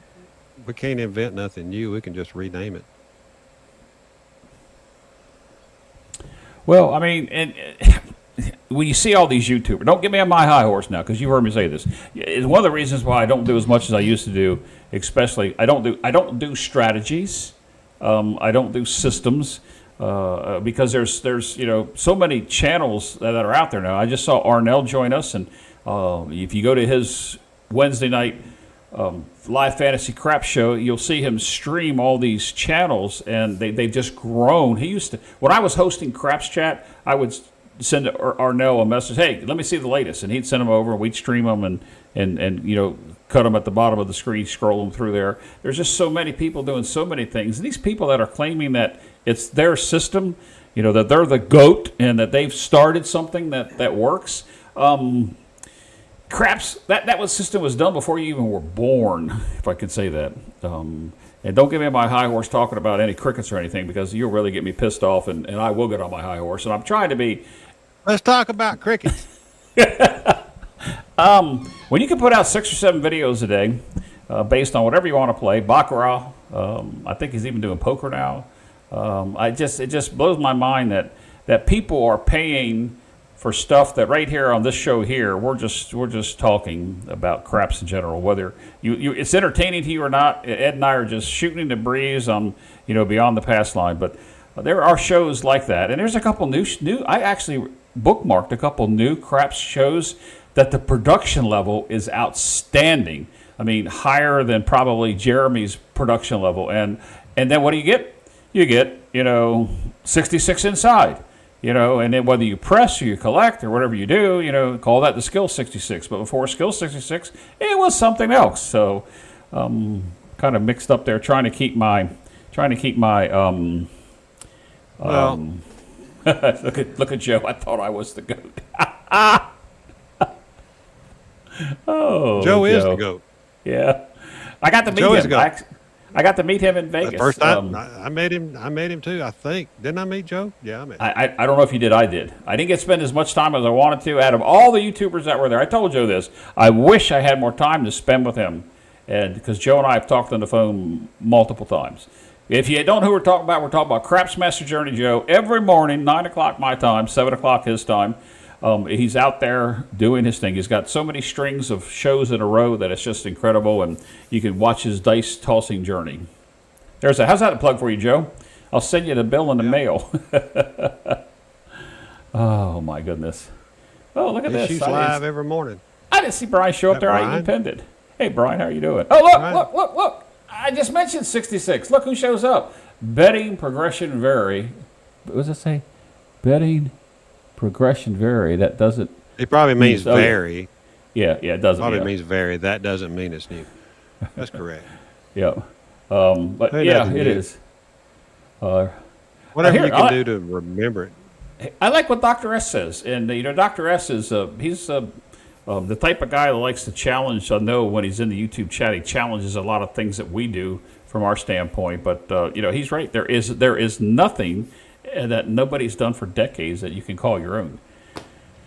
Oh, let's see here. I got to go back over to some chats here because they all came in at one time. Any questions out there, guys? We're going to be calling the show here. So, yeah. But Ed, as this is like the third time in a row we've got this late in the show, and all of a sudden, the viewership goes up, and we hate to cut it off. That's because we start early, and the West Coast is coming. West Coast. I get it. Yep. I mean, you've still got I can 40. go longer if you want to. I can go longer. I'm okay you got 40 on your side. Mine just crawled up to just under 30. I know people are switching back and forth or streaming on both sides, so it really doesn't matter. But if you have a question for Ed or me, or even some of the people that are in the chat, or you got a story, it's probably too late to come onto the show. But we take somebody at Jeff at midatlanticcraps.com. I'll shoot you the key. You have no software. I don't want to do what we did on the first show, but while you're waiting on questions come in, let me tell you another story about last weekend when I was in Vegas. Can I do that? Sure. We love story time. You saw what Lute said. Oh, Mike Patterson, Carolina Reaper, dude. The guy killed Cherokee this weekend. Woo, he killed it. He was just in our class, and cool. He's a good guy. He's got a bright future in craps. But I was we had left the Palms, which is where we were shooting at as a group with our attendees to the dice experience. And I bummed a ride with 10 Ton and Bo. Bo was riding with him because Bo was staying at the Aria. I was going to just get out. My whole intent was I'm just bumming the ride. I'm just going to get out, and then I'm going to walk straight to Paris, and I'm going to go to bed. We pull up to the front door. Bo's getting out, and I'm getting out, and 10 Ton goes, Ed, you ought to walk inside and check the tables. Now, that was about 11:30 at night. I'm like, that's a great idea. I think I will. Come on, Bo, let's go look at the tables. So the table that I had always liked playing there was wide open. Nobody on it. Crapless table. $25 minimum. But, Lord, they had changed the surface. It changed the surface. It's as bouncy as the rest of them now. It used to be firm. But I bought in. All right, I already bought in. $1,200 buy-in on the $25 crapless table. I had 555 on the ATS. And nobody, I mean, and it's just quick because there's nobody else on the table. I'm the only shooter. I got the dice. A couple people came up and made a few bets here and there, but I'm still the shooter. I'm always the shooter, so no big problem. I mean, I'm getting the dice back quick. Low toss. I'm aiming at about the 12, trying to get them to trickle into the wall. Sometimes they did, sometimes they didn't because it's really bouncy. I hit the small. And I just kept, then I reset it and I went to quarters on the ATS because I had hit so many numbers. When I sevened out, I had a $250 10, I had a $500 5, and I had a $900 6. Now, you want to talk about, are you sweating the money that's on the table, or are you just glad to have the money in your rack? Ed was not sweating the table on money on the table because I had to hit those numbers a lot to get it there, and I have a lot of put money in my rack during my progressions. So I colored up after tokes $5,200. So that was a $4,000 win on one toss. I colored up immediately. Wow. Wow. That was a fun little quick nightcap right there, dude. But they don't come often enough, Ed. I was on fire. I mean, I kid you not, dude. I had some bad runs on Friday, either Thursday or Friday. Whenever I met up with Tony Leo. We had breakfast. We played a little bit. We run over and got on the table. I got on the table over there with Lauren from Big AZ. I didn't play well that day during the day, but other than that, sheesh, it seemed like my hands were just great. I had a 19 roller at Palms. I had a 20 roller at Palms with our group play. I mean, I'm like, I can't do it a lot better than that. And, then I told you about all those repeater bets I was killing. So, man, yeah, it was but fun. it's like I said at the beginning of the show. This game is very fickle, and it's frustrating at times. It's rewarding at times. It's fun, but sometimes those like that. My experience in Vegas and your experience, you just said, it doesn't happen as often as we would like. And the reason why I emphasize that is because this game can be hard, and as you continue to play and learn from people who have experience, whether you're in the chat or listening to us two old farts in here talking about what's going on with us, we just trying to spread the. But it's like this. It's like that last hand. I had $1,200. I had my $1,200 back in the rack, plus some profit. I'm playing with money I didn't bring with me. That's the whole point. I'm bringing with money that I did not put on the table. From there, It's lights out. For me, okay, not for y'all out there, but for me, when I'm at that point, it's pedal to the metal. I want to go to 5,000 on a number. I mean, I'm ready. Let's go. Yeah, I hear you talk table max all the time. That might be a goal of yours, but it's sweet. You don't get there very often, but when you do, no. I mean, it's been a long time since I hit a $6,000 six. I tell people when people ask me how I play and why I'm betting higher or lower at times than I am, I always tell people when I first come to the table, I'm aggressive, and if I'm up, I always like to be aggressive, but I also like to take money off the table that wasn't mine, because when they say you're playing with house money, it's your once they push you those chips and you put them in the rail, it's your money. But you know what I'm saying, Ed? It's that's why I call it you're playing with money you didn't bring with you. Right. Do you play more aggressive when you're up? Say you're up $1,000, or even if you're up just like $300 or $400, do you play more aggressive, or do you stay the same? Of course. Yeah. That's why I don't like. I mean, let me say this. No, the answer is really and truly no. Now the difference is I continue with my progressions up, as opposed to throwing in an extra collect. Because if I'm down, or if I'm trying to get back to even, then I may be pulling in a collection here and there more often than I normally would. But if I'm up, then I'm going with my normal progressions, and I'm just because my normal progressions have some money in the rack built in, and it doesn't take me long to get to where I want to go if those numbers are hitting. Yeah, I kind of agree with EF here that the super aggression is the winning way, and twice recently, not in Vegas with the experience I told you, but locally here when I played, it was aggressive, and then cold table, choppy table, hot table, whatever it is. I mean, the probabilities of the dice are what they are, but if you're at a table. And like that person that was rolling in Vegas, let's use that example. He was rolling random. He was straight out, and I wasn't paying attention, and I should have bet more than what I did. But So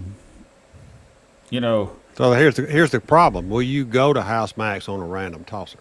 That's the big problem. Big question right there, right? Well, it is a big question, because if you get that far, and I don't know what the max is. Here on the East Coast, some of the smaller casinos and Indian casinos around the nation, the max is low. But if you get to that max, that bet is already, you got there from profit, if that makes sense. Yes. Yeah. So, I was playing with a guy in Atlantic City this last trip I went, and we were having breakfast, and he argued with me because we're both 220-ish people inside, 330, 220-ish people inside, the way that I bet. And he said, well, why did you regress? I said, I took it down to 96. He said, why would you do that? I said, well, I mean, I hit a couple more box numbers, but, then, the 7 came, and I was able to take off, $700 off the table, put 96 back out. I made, $21 more two times before it went out, and I lost my 96. So, it's everybody. I don't care if you're strict on a system. I don't care if you're strict on a strategy. You play it 100% the entire time you're there. They deviate from that. They deviate because they're down in the rack, or maybe they're up in the rack and they want to become more aggressive. But they don't play whatever the latest and greatest, Santa Claus twist strategy. They don't play it 100% the entire time they're there, and that's why I don't like to talk about strategies. I'll answer Cadillac Jack's question over here on my side real quick. He wanted to know if table max is 5,000, do they usually let you bet 6,000 on the 6 or 8? And the answer is normally yes. They will let you make a proper bet on the 5 or 6 or 8. Yeah. They will normally let you. I put that up there. Sorry. I mean, even if it's a $500 max table, they're going to let you go to 600 normally. Yes. On the 6 or 8. So, yeah. But if they don't, they don't. Just hit it. I see Jen's joined us. Let me see. She put 2 things in here. Oops, let me get rid of that one. I've gone to max bet on a single number on a random, but not a table max. And then she comes off. She says, I often think about Jeff saying that the winning way is too big and regress. No, Bet big and regress. Bring more, win more is a slogan, and I truly believe in that. But it's not for everybody. I don't have deep pockets. Ed, you and I both play on a regular standard buy-in, although mine's grown. We're the same. But I just, I'm not going to come. We won't mention any names. 10 ton. We won't mention any names, but I'm not going to go and, buy in for 5 or 7 or 10,000. That's just not me. Win more, bring more for me is, higher starting bets. I think that's what Jen's talking about. Nothing gives me more thrill, dude, than taking a $600 buy-in and turning it into $1,800 and going to the cage. Which is what I did there at that. Jen, you missed it. We talked about the recording there at Palace Station. That's fun. To me, that's fun. That's low-risk fun. I mean, I've got $300. I'm not even going to risk all that. And if I can turn that into $1,800, 3 times my buy-in, I am, like, happy. So, regressions are important for most people. I 100% support that concept, regardless of what your buy-in is and regardless of what your initial bets are. If you're betting, I've been doing a lot of 120 inside instead of 110 inside. 30 across each number. Yeah. So. Yeah. But, a couple of hits and you can regress and go 66 or you can go 96 across, whatever you want to do at that point. After a couple of hits, you've basically have just about recovered everything that you put out there on your own. So, I'll buy in with 1,200. I'll buy in with 3,000, whatever the case is. But I enjoy playing the lower numbers and trying to run that on up. Well, you do I'm have stubborn enough to think I can do it. You do have that progression that you always do. I shouldn't say always. I mean, I played next to you, and I've seen you do it on people. I've seen you do it on random rollers and so forth. But you have a standard progression. When people talk about regression, there's no such thing as regression or whatever. I mean, if you're starting out 640 across, and I don't know how you can. I don't have those deep pockets, so I don't do that. But I am. I move from 66, or in Biloxi 76. Then I move to 110, And then 154 is a medium number. That's nice. And a lot of times you say, give me 154 inside. The way I say it is, give me 154 inside, 35 on the 5 and 9, 42 on the 6 and 8. You actually tell them that. And typically I hand them 155. So I say dollar change, typically. But, that progression of however you go, whether you go across all the way or inside, there is nothing wrong with regression. And what Jen was referring to is that, I'm going to start 330. And I'm going to be down to 160 or 110 or even 96 by the sixth row. And because 96 is the base amount I'm willing to lose on a shooter, if that makes sense. I don't know if that calculated That's your right. base loss. That's your Yes. base loss, assuming you get there. Exactly. And I'll tell you, there are many times, Ed, as you know, we can get screwed. Many times, back to back to back. We've been there. Yeah, and if you play it long enough, you're going to know that. I got a question I got on my side. Let me see what. Let me put this up here from Jen first. I'm testing the merits of just grabbing 2 or 3 numbers with $90 instead of spreading out on the opening bets. There's nothing wrong with testing that. I don't know if you're doing it in real time or you're doing it at home or on some type of game on a device, but. There's a lot of times that, and I don't want to give it away, but I'm going 150 on the 5 and 9 and 210 on the 6 and 8. And it's easy because you can remove the black chips on the 5 and 9 and you're down to 50. And you can take the 210. And what I do is I tell them to bring it down, and I hand them $4 and I make it $102 on the 6 and the 8. And then from there, I come down. And although that sounds confusing, when you do it enough, I have it in my head of what I'm doing. So, I'm actually up now, Ed, to, So are the dealers good with those numbers? I haven't done it enough. I'll say this. I'm scared, so I'm going back to where I was. But I've done it a couple times, and I've only been burnt once with it, but I haven't played it enough to do that. But it's nice because you got 150 on the 5 and 9. So hand me the black chips. That's all you got to say. Now I'm at my base, 220 or the $50 on the 5 and the 9, if that makes sense. Well, one of my favorite little bets is a $60 6 or 8, and press it to 120. Yeah. And then as soon as it hits, regress it back to either 60 or 90. I tend to go to 90 because I want a black chip if it hits again, but.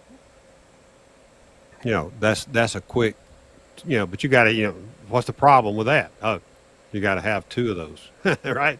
You got to have 2 of them for that to work. But I like that play, 60 to 120, regress to 60. You put a lot of money right back in your rack real quick on 2 hits on a 6 or 8. And, True. While they are the most commonly hit numbers, they're also paying you less per hit. Right, so that's a way to get some money back quick, and then you can just go from there. If you're putting 120, let's see, 100. Let's see. Help me with my math here, Mr. Jeff.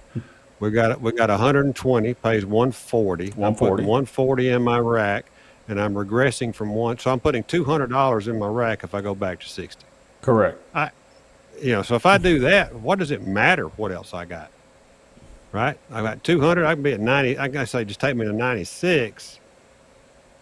And I can't lose, but you got to have the 2 hits. Right? Right. No, I see what you're saying, but I don't wait for the hits. That's the whole thing about me. Roll 1 point set. Roll 1 is regress. Roll 2 is regress. Roll 3 is I'm at base. Well, 3, not necessarily. It's sweet when that works out, but what I'm looking at base is that this new 604 inside is something that I haven't got the balls to do it yet, to do it enough yet live. Do you start with 640? Do you start with 640?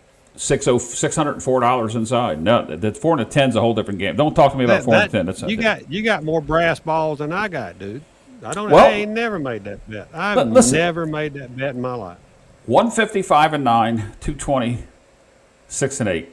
Second roll, take the black chips off the 5 and 9, take 1 black chip off the 6 and 8, either hand them $20 to make it a proper bet, like Jen said a minute ago. She said that that the actual, I think that's it. I don't know where she was.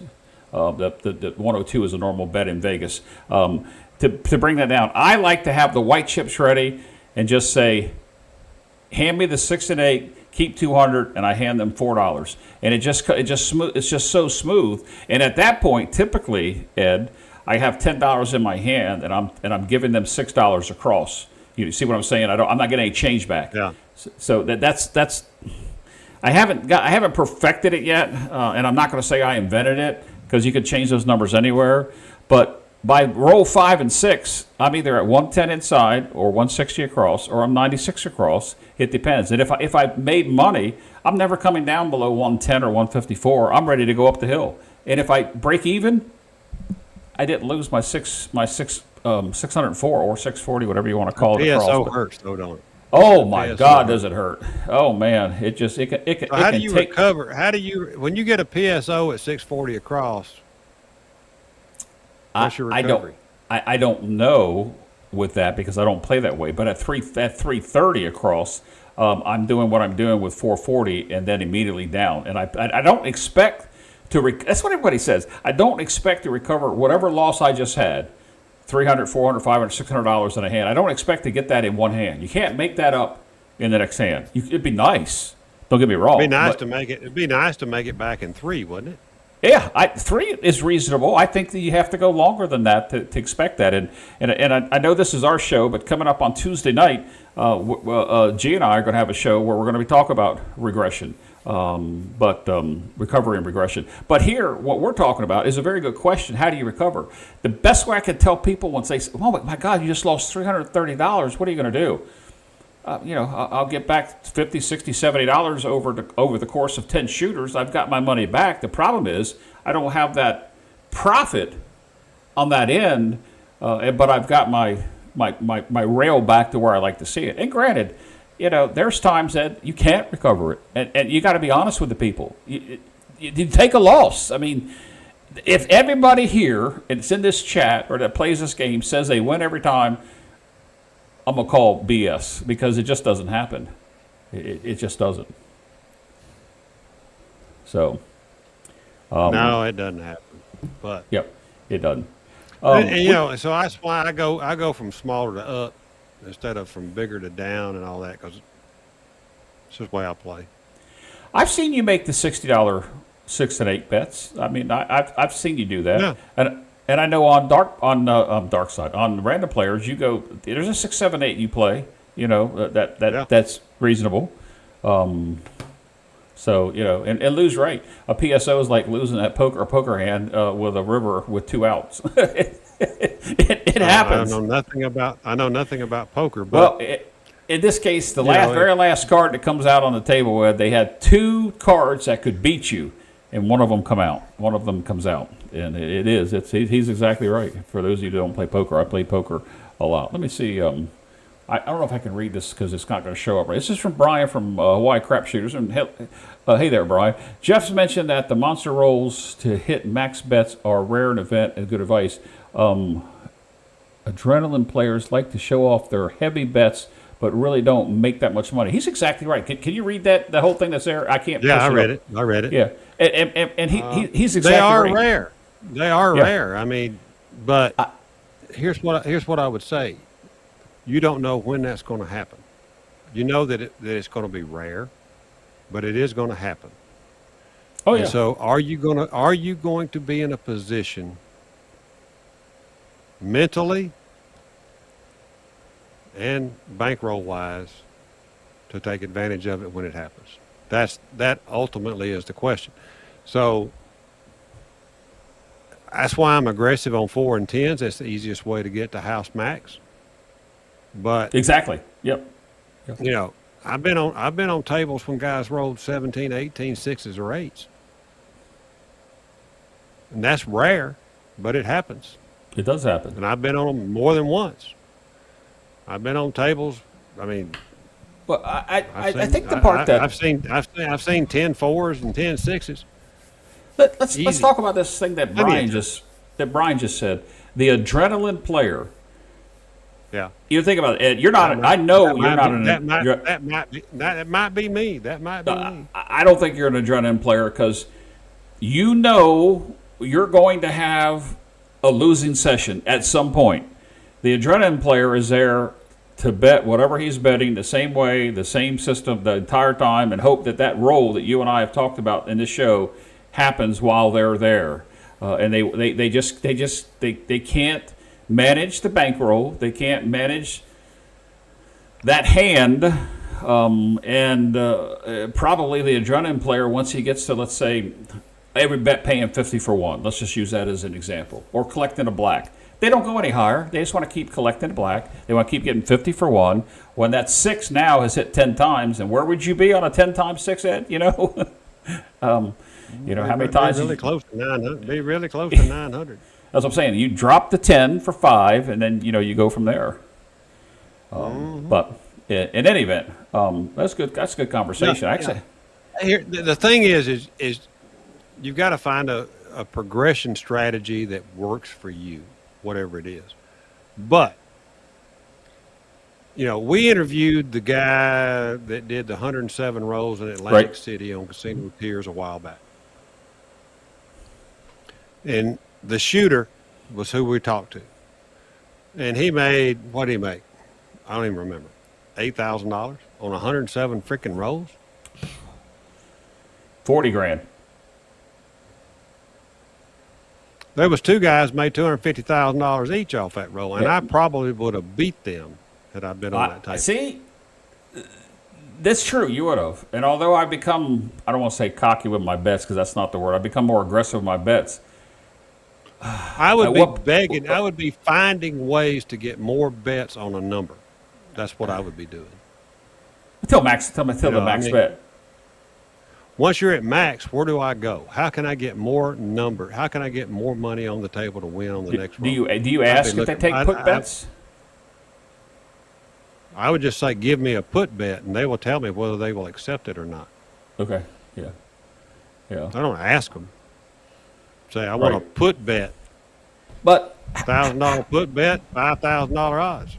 30 years of playing, how many times give me a has that happened? $5,000 6, give me a $5,000 big 8 and a big 6 even. I mean, my God, you got to find ways to get money out there. If whatever's on the table, you got to find a way. If they've got that big 6 and big 8 and you're already at house max, you got to put bet at $1,000 odds with a $1,000 put bet with $5,000 odds. Oh, let me have a $5,000 big 6. Let me have a $5,000 big 8. Would you hop? What are you going to do? Of course. Interesting. Yeah. Why wouldn't you? I mean, dude, you're talking about 107 rolls here. We're not talking about a 30 roller. We're not talking about a 40 roller. We're talking about 107 rolls. No, I mean, and he's true. I like progressions, not regressions. But you just said 100. You see it all the time. There's nice rolls, and some people make very little money, and they're happy that they made a little money. And some people make $3,000 or $4,000. Saw that at the Palace Station roll I had. The big bettors were on our end of the table. The other end, they didn't have hardly any bets there. I mean, you go back and look at, and freeze those video shots that I did from where we were shooting Sunday night, and on my end of the table, you're going to see, dude, we had dealer bet had pressed up to $100 on the board. Dealers had pressed their own bets up to $100 starting from 5. Are you telling me that you can't make money on that shit? I mean, you've got to press that stuff up if you want to make money. But you need to also collect during the process, and that's what I do. Yep. Looks like we got a conversation starting here. Probably a lot of people haven't heard of the put bet, but it's an interesting bet. A put bet is basically a come bet, except you're putting it on the number instead of waiting for the next rollout. Correct. Yeah, it works just like a come bet, but odds and all. Not most big casinos will take them, but they may not. Some won't. So They will tell you you've got all the money on that number you're going to get. Then you just accept that and find another way.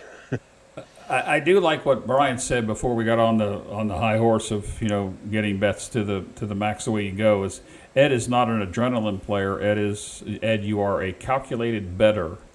You tend to agree with that? I guess I don't know what I am, but I can remember back in August we were playing on the crapless table in Biloxi at Harrah's, and the guy was murdering 9s and 12s and some other numbers. But I mean, and he was pretty much a random guy. I mean, he was trying to set them. He was setting them. I watched him. He was setting them. He was hitting the same spot, more or less. Had more or less the same mechanics. He wasn't a real refined shooter, but at the same time, I'm sitting there with a $1,000 9, and I'm sitting there with a $1,000 12 before he 7'd out. Do I regret not regressing? In hindsight, you can say yes, but no, I don't, because I wouldn't have made the money I made had I not continued to press and collect as I went up. So I mean, it's not you build your collections in a process of your progressions. See Jack's question there. Can you do come bets with max odds on a long roll like that? Can you have a place bet and a come bet? On a 107 roller, you can do anything you want to, but you don't know you're going to have one of those, right? So, once you're maxed out, why do the come bet? Just go ahead and do the put bet. Right. You got a place bet for 6,000. You got a come bet with $1,000 base and a $5,000 odds, right? Why not do that instead of a come bet? No, if they allow it, if they actually allow the put bet. If they allow it, if they don't allow it, do the come bet. Yeah. Do a $500 come bet, then max odds on it, and see what happens. Right. Yep. VDT says I double up on come bets and place bets all the time, I failed to display some of his chats. I was going to go back and catch him, but we got on this rant for the last 20 minutes. I wasn't able to put that up there because VDD said he had to put his kids in bed and he would love to come on the show. So maybe the next time we do this, we can have Vegas Dice Tripper, Vegas Day Tripper. Love to on the show. Yes, it would be. But yeah, that's I've seen people with the come bet and also place the number at the same time, but I've never seen it get to that table. I haven't been at a table when you've explained some of the things that you just said have happened, Ed, and I haven't played as long as extensively as you have, but well, you can go back to, like, me and Lou were on a crapless table at the Cromwell about this time last year, and he was standing next to me and he was doing the normal things. He just emailed you, he said. Yeah. But I was explaining to Lou, okay, if this happens and I would have the next bet in my hand, here's where I'm going. Every time. I mean, it was just automatic. It was just boom, boom, boom. And I wasn't shooting. It was a random girl shooting from the end, but she was killing numbers. It was on a crapless table. So, in fact, Laura Tarnaga was on that table. So, and who was in the chat earlier? I don't know if he still is, but he was there. Yeah. I don't know. He hasn't chatted lately, but yeah. We made good money. Yeah.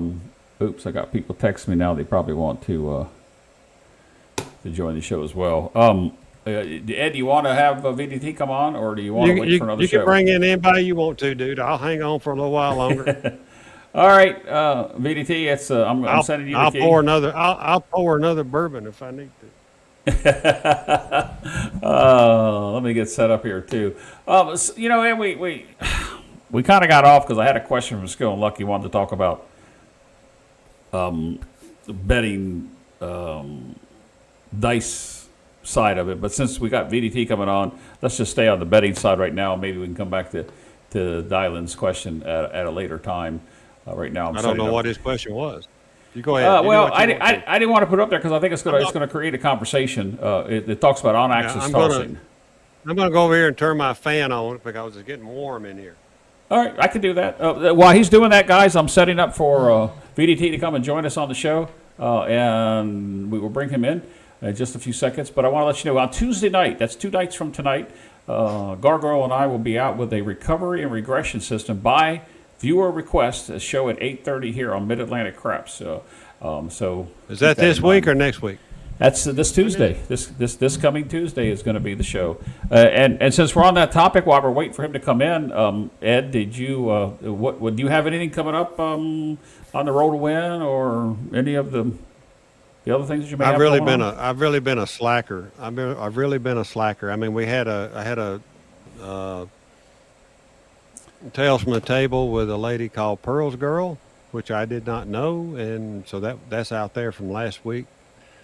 I have recorded a couple of reaction videos, but I've got to edit them down, get the commercials out, and I got to beat on my good buddy the goat a little bit at some point. Yeah, looks like VDT has joined us. It looks like he's going to be audio only. Are you here? Hey. Hey. I'm not sure which. So, oh, okay. Yeah, I haven't displayed you on the screen yet, but we do hear you. It's dark, very dark. Hello, so guys. you don't, yeah. So how you doing? I'm all right. Staying alive. So good to have you. Good to have you on VDT. Hello, Ed. I know we almost had a conversation when I called Tenton one time, but yeah. How are you? I'm good, man. Glad to have you on. Yeah. So any sessions lately, VDT? So I went twice in the past week and a half. I really shouldn't have. I forced a trip because I kept having to cancel my scheduled trips. And, for the first time, so ever since I started day tripping, I had not let 4 weeks went by without going back, and that was the longest I'd been away from Vegas. So I forced a trip, and because I didn't know when I would be back, I ended up just dumping a ridiculous amount of money. So licking my wounds now. What can you give us an idea of what you consider a ridiculous amount of money? I know what I would consider it, but I mean, is that 5 digits or?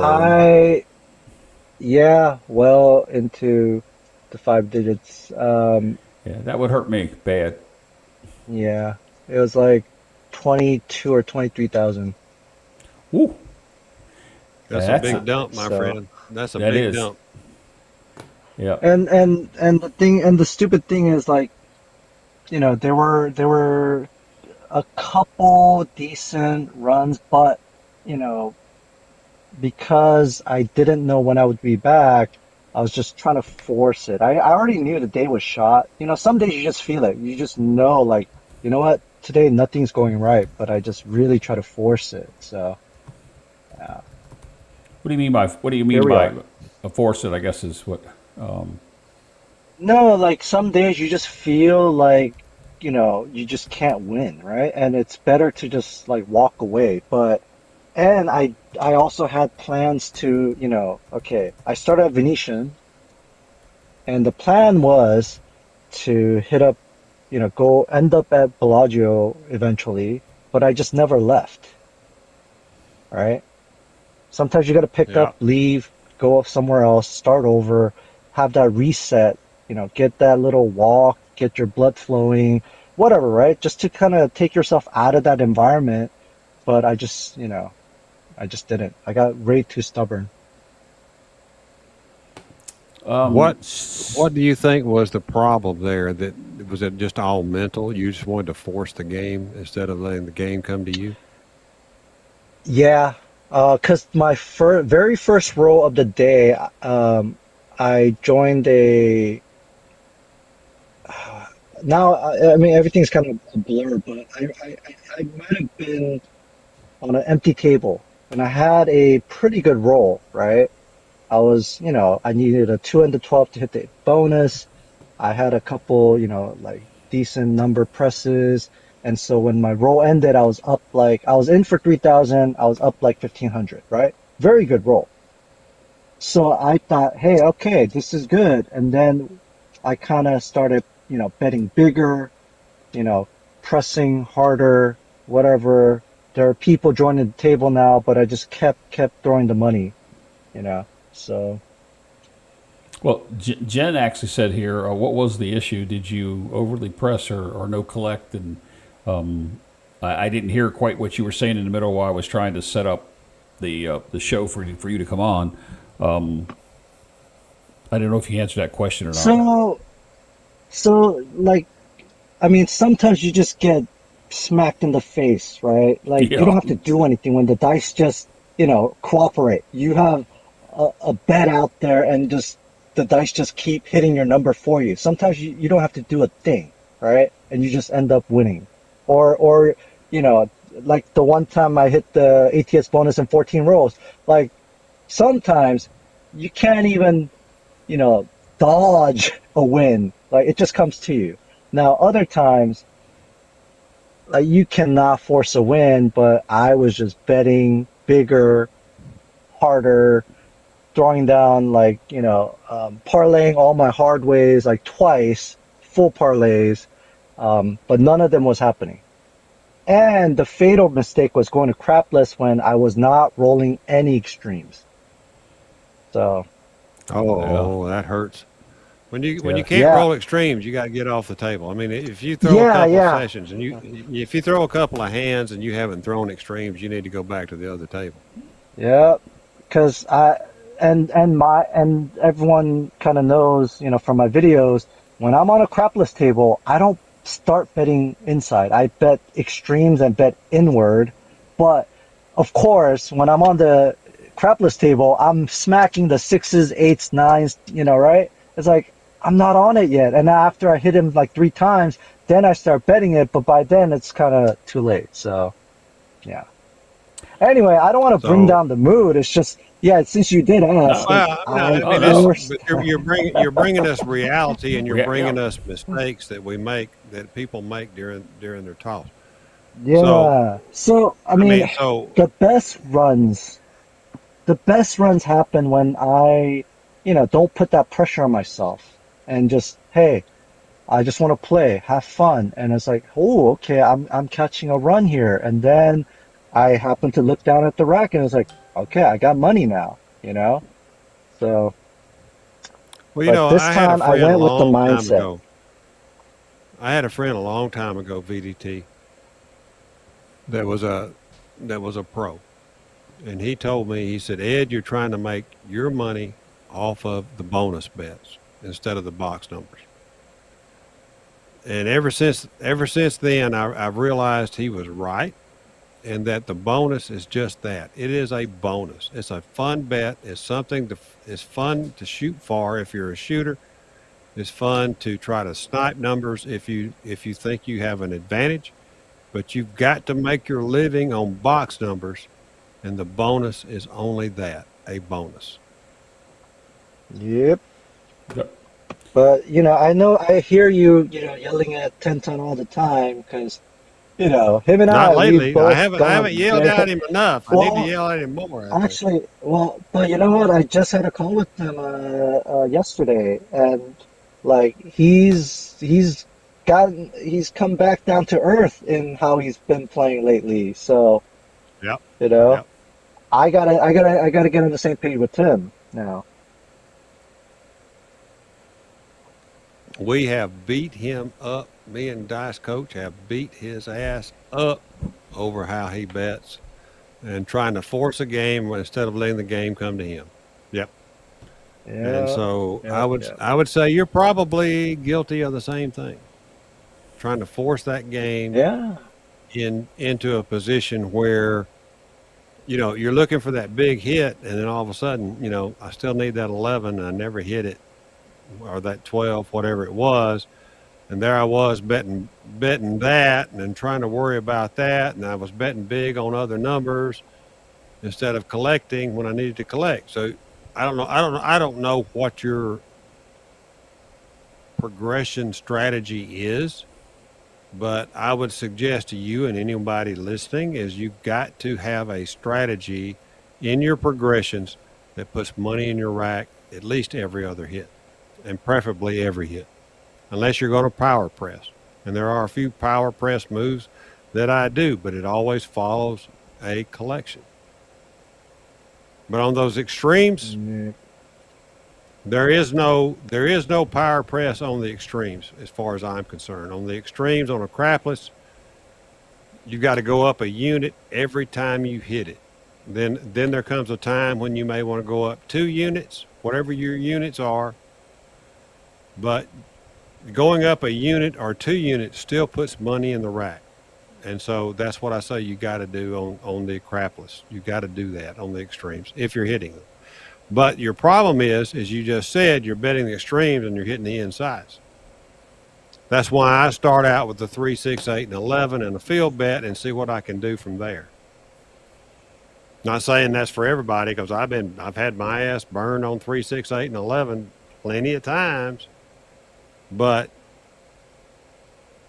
you gotta find a way that works for you so that you're not in the hole from the second toss.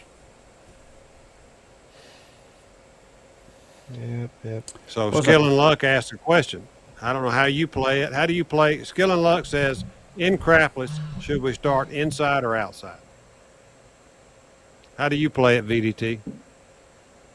I start outside. I start extremes because the best bet on a crapless table are buying the extremes, right? But you have to hit it. So there's right? If it hits, great. You're off to a great start, you know. You get a jump start, you can bet inside now, you can pressure extremes. But if you're not hitting the extremes, you got to get off the table. So on a random person, I will bet 3, 6, 8, and 11 and a field bet. All right. So that's just what I do, because I feel like that gives me the best chance for some success. And if the hand continues, it's golden. All right. So, but on you're getting myself, exposure. I will bet for myself, I will bet the 2, 3, 6, 8, 11, 12, and a field bet. And I will shoot for extremes on every toss, obviously, but I will cover that 5 pretty quick. But I'll go ahead and pick up the 4 and 10 probably first, then eventually the 5. And as always, I never have nothing on the 9 until I just have to put something on the 9, if ever. But I like, and you know, you've got to figure out how am I going to play it on myself, and then how am I going to play it on other people. And do I, as a shooter, have the likelihood of hitting the numbers I'm trying to bet? That's what you're looking for. Crapless is a tough game, but it was invented down here in the South, and we love it. VDT, do you prefer crapless over a regular? No, I mean, a lot of people ask me that. I'm 50-50. Again, crapless is great when you're hitting, right? But if you're not, like, everything gets accelerated. You could win fast, but you could also lose fast. So, you know, I recently said, you know what, I'm gonna scale back how much I play crapless, right? Because I was playing kind of 50-50 going back and forth, but I'm gonna try to play like more like 80% regular craps, maybe 20% crapless when I'm up, or you know, I find myself, you know, actually hitting extremes. Do you dice set? I mean, or when you're rolling, is there a preferred method that you have, the set that you use? Oh yeah, I mean, you know, people call it the VDT set, my 4-1-5-1. I just wanted you And to say then, that, yeah. you know, I have variations from it, right? Because it's like, but you know, I don't have a practice rig. I just kind of came to that set over, you know, time, just kind of, you know, from playing and It was a combination of visual aesthetics, like just something that appealed to me visually, plus what I felt like I was getting good results with. But you know what? The more I dove into it, the more I listened to like your show, Ed, I 10 ton, whatever, like Gargoyle and Jeff, like on the dice tossing. I've actually just kind of reset everything, because I mean, this is the most important thing I think everyone has to remember. You are basically a quarter turn away from a seven, right? You turn any combination a quarter turn, and basically you can make a seven. So you can be the best shooter in the world, but if that dice just tips over one more click, you seven out. So, right? That's a That's why dangerous set, sometimes the right? random that's why a random shooter could give you 107 roll or whatever, right? And the best practice shooter with the most, beautiful toss might have a point seven out. So, Well, there was another discussion when you were talking earlier about your loss there, and a couple of chats on both sides came in about the ATS. I remember watching your short when you hit the ATS for the first time with 100. So I mean, never 100. It was always like 25, 125. okay. I've come close to hitting it with 100, but yes, I thought it was yeah, 111. Yeah. I wish. Well, Jen asked the question. Do you do that on random shooters as well? Only when I never start off betting that on anybody else. But let's say someone just hit the all, right? I'm pressing my bet. We're going round two, right? So I'm willing to bet max if someone else just hit it. Why not, right? I'm playing with bonus money at that point. But Right. all the ones I've hit the all with the 100 on it 5 times this year, and all 5 of them I rolled myself. Oh, wow. And do you find? And Go ahead. go ahead, Jeff. No, I'll let you finish your thought. Go ahead.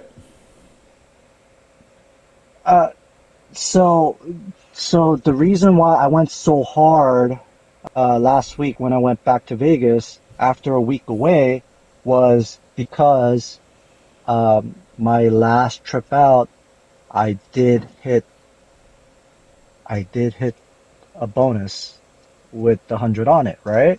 So I left on a high note, and then I was just itching to get back to the tables, and I was, right, just especially because the first roll of the day was great.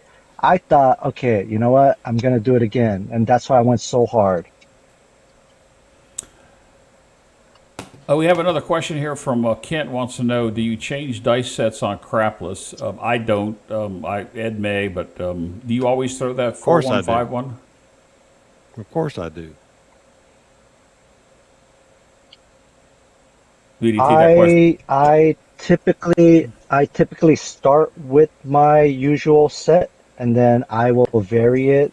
Um, right? Let's say all I'm getting is like inside numbers, then I'm gonna turn it. I typically will make it like a 4554 or something like that, right? With the sixes inside, trying to see if the dice will kiss and like split up. Right. Right. So Ed, you said you changed your set. We may have just lost the VDT. Not sure if his audio cut out, but do you change your set, Ed? You're back now, On VDT. crapless? Yeah. Yeah, of course I do. I mean, it's like why would I throw an inside set numbers when I'm got an opportunity to make 3 to 1 or 6 to 1? So I'm going to try my best to hit outside numbers. Now, here's the thing: as a DI, and if you're a practiced and experienced DI, you're going to have a situation where let's just say your horn set is throwing 6 and 8s. You've got to recognize that. You've got to recognize that quick, and then maybe, just maybe, your 6 and 8 set will throw horns that day. Right. You got to give it a shot. You got to give it a shot. So you got to change sets. You're trying to hit, because my rule is if I can't hit one extreme, at least one extreme in 2 tosses, I'm on the wrong table today. So, and I mean today, whatever that day is, that night is. If I can't hit an extreme right now during this hand or the next hand, then I'm on the wrong table. I need to move, and I will color up and I will go away to a regular table right there. Oh, Ed, when you said 2 tosses, you mean 2 like go at it, not like 2 throws. 2 hands. No, yeah, Okay. two hands. I was about to say that you're not giving yourself a lot of leeway if you're only throwing twice. So. Yeah, but I mean, I'm shooting for extremes if I'm on a crapless table. Of course, I'm shooting for extremes, and I'm gonna use a set that quote unquote tends to give me extreme numbers. If I'm not hitting them, what am I getting? Okay, I'm getting inside numbers. Maybe, just maybe, my inside numbers set will give me outside. I will switch. I'll switch right then. I don't have a problem with it. But I'm an experienced DI, and I know my sets pretty freaking darn well, keeping the 7s in the same spot on the dice, but I can switch my sets midstream and not worry about whether or not it creates a higher probability of 7, because it does not when I change. If it was a 7 on this, set, it was a 7 on the previous set. That's the way I look at it. So, you got to. I mean, that's the only reason to play crapless. That is the only reason to play crapless, because you're putting a lot of money out there. There's a lot of numbers to cover. And if you can't hit them, you're on the wrong table. Well, I mean, I agree, Ed. You know me, I'm the crapless theory. I was always sort of gun-shy until the last couple of years playing with you, specifically. The only time I ever played crapless with you was at the Hard Rock, but we had that couple hands at Planet Hollywood a couple weeks ago, but we had no time on the table. But that one night that I think it was you, and I can't remember who was next to you, and I came 3 down from stick left. You were in the middle of a roll, and I hated to buy in midstream, and they but gave you me did. But no, that was when the puck went off. But no, I had somebody give me some money, and I threw some numbers out there on the 3 and 11, because you had just hit. I can't remember if you hit 2 or 3 11s or a combination of 11 and 12s, and I said I got to get out on this. Give me some money. But I did buy in after you hit a point. You're right. I did come in midstream. Yeah, you got to play it. I mean, it's like my best sessions have been heavy on 12s.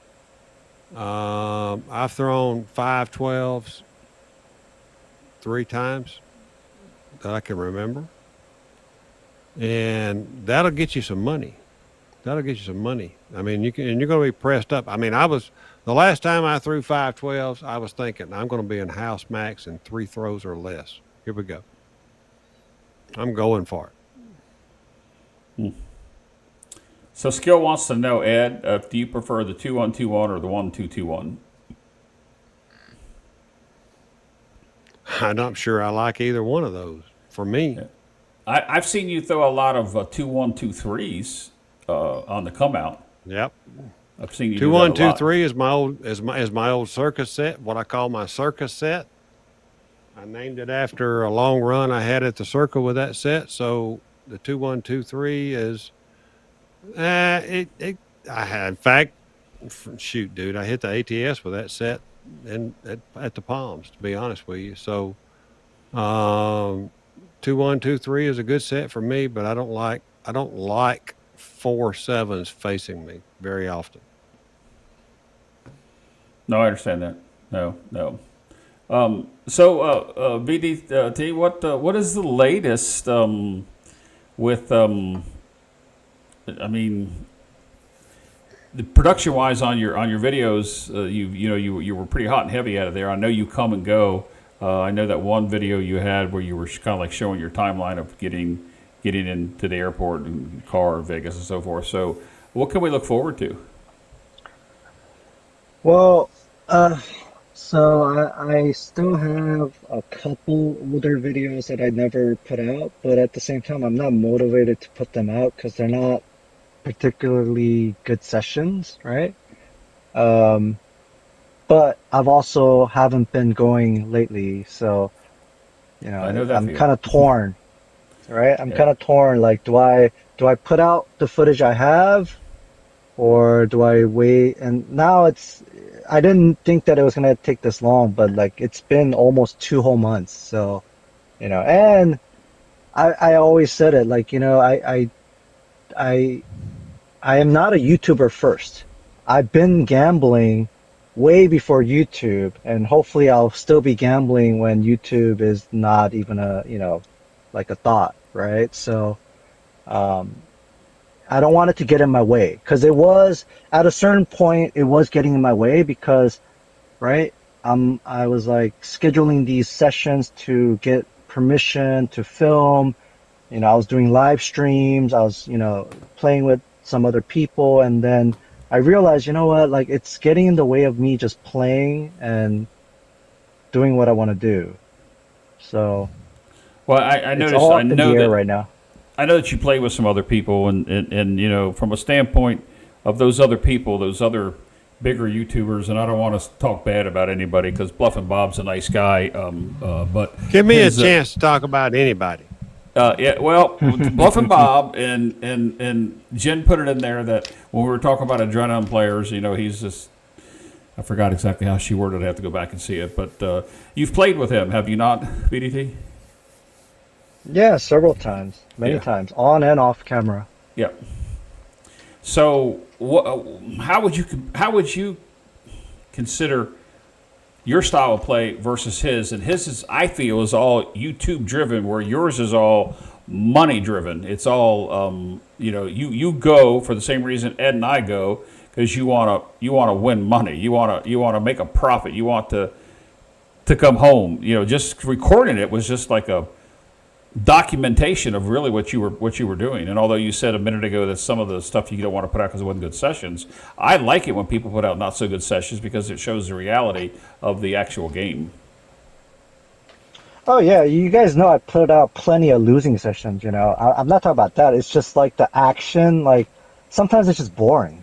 So it's like I'm not particularly motivated. Like even if I'm losing, but let's say we had an excitement of like, hey, we were one roll away from swinging it like $10,000 on the other way, right? That's exciting enough to want to put out. But regarding like, well, okay, so I'm sorry. Was the question like how he plays or like? Your play compared to his is definitely different. Although you're playing with him, he's a well-known Yeah. YouTuber, and he's a really nice guy in person. I mean, he really is. But Oh yeah, no. I mean, your style of play is different than his. Yeah, and I mean, everyone has their own comfort level, and right, and everyone's got their own opinion on, oh, so the most common like criticism I gotten on my videos is, oh, you shouldn't regress. Oh, you're always just press, press, press. You never collect. But you know what? If I didn't press, I wouldn't have the big wins either, right? I would miss out on the big wins. You don't know that the road's gonna end until it ended. So, like, what do you want me to do? And then my monster roll video from the end resort, the biggest criticism there is like, oh, you barely won any money, right? Because that was one of the few times when I actually kind of slowed down, but they also don't really know that, like, that was at the end of a full day.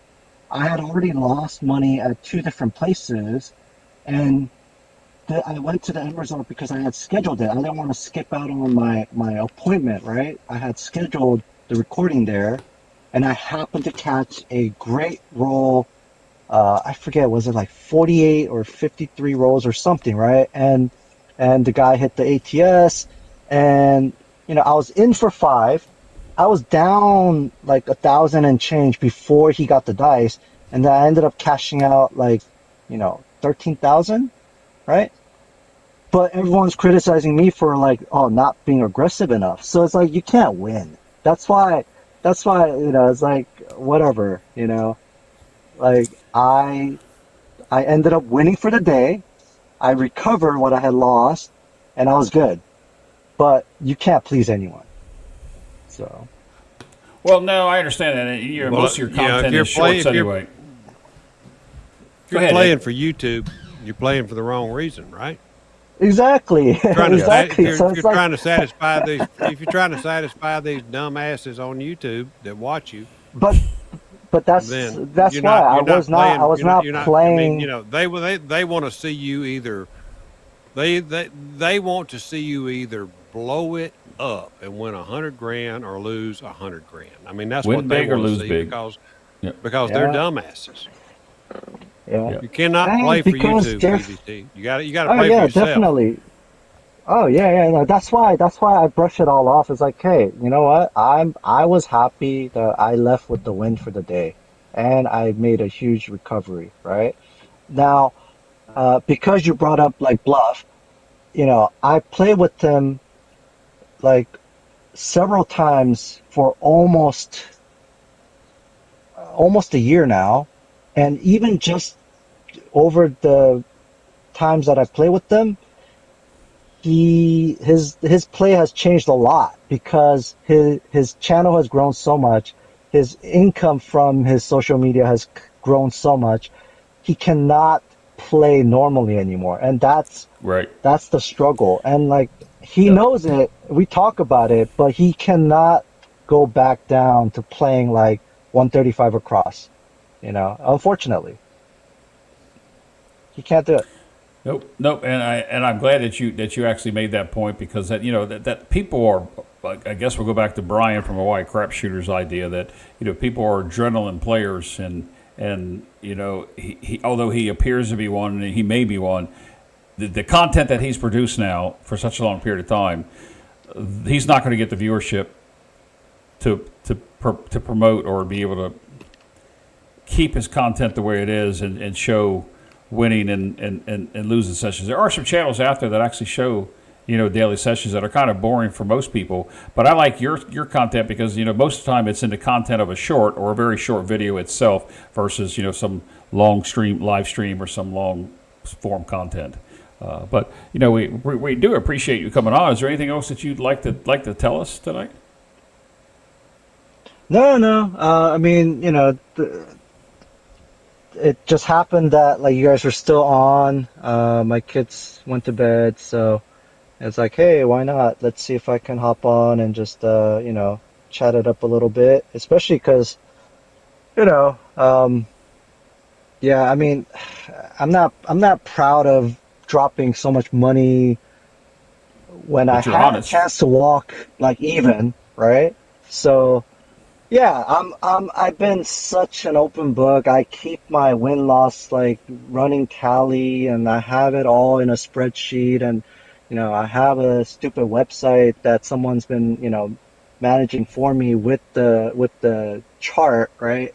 With the win-loss. Now it's a little too painful to look at, but my goal is like end the year with the win, and I was on an upswing until this last trip, so I'll have to regroup and go back with don't put so much pressure on myself. Just play and just do what I've been doing. I actually brought up your website here and looking at I guess the 2025 win. Oh, don't look at it. I'm looking at it. I mean, I won't put it on the screen here, but people can go there. I mean, they can Google and find the same thing I just did. And you're honest. It's never been hitting. It's never been hitting. Yeah, but you're honest. But the thing is, I was on an upswing, and I had cut my losses in more than half, and I really had a shot at, getting back to positive territory. But I can't do that if I go with this mindset of like, feeling, pressured and like, oh, I gotta hit a grand slam today. I gotta be happy with the singles and doubles and just, stack smaller wins. Absolutely, you do. Yep. Absolutely, you do. Yep. No. I mean, I was not aware of the website. I mean, I'm aware of your other social media, Instagram, Facebook, so forth, but I was not aware of that website until you just said that. I don't know why I wasn't, but I just went there and saw it, and I was very impressed with the fact that you're telling it like it is. And if you play big, you can lose big, not win big, but you can lose big, and I like that. And to answer your question, K9, that's Vegas Day Tripper. VDT is what I call him. Vegas Day Tripper, that's who's talking with us right now. From the Vegas Day Tripper YouTube channel and many other social medias. Ed, any questions for VDT? I don't really have a question, really, other than I hope you don't play for YouTube, because YouTube will burn your ass. You can never recoup your losses on a YouTube video, so be careful out there, dude. Be careful. Oh, yeah. No. I mean, that's why I haven't even been posting anything. And like, I've been saying, like, if YouTube gets in the way of my gambling, I'm going to drop YouTube. And so hopefully, I'll get another little upswing, little positive run. But yeah, thanks for listening to my rants and raves and confessions, and hopefully we can do it again. Well, Thank you for joining us. Yeah, I was going to say the same thing. I like your content, and for anybody that's looking for, I guess, K9 Anthony's a friend of mine from New York that asked who that was, and it's a Vegas Day Tripper on all social media. His channel, his YouTube channel, actually has more subscribers than I do, and he's grown very fast, very quick. The content he puts out is mostly wins, but he has shown some losses. But if I'm looking at this website here, and I'm glad you actually showed that VDT, because that's keeping it real, and I think that's the way it's got to be. And I don't. I'm one of the people, and Ed knows this. I don't believe in chip porn specifically for social media purposes, like during a YouTube show. But I don't like to say I won this amount or that amount. I do like to say occasionally during a session I did win this amount, but over my course of my trip, I don't like to report that, because I kind of find that kind of private. Dude, if you'll put chip porn out there and label it as such, the Russians will watch your channel.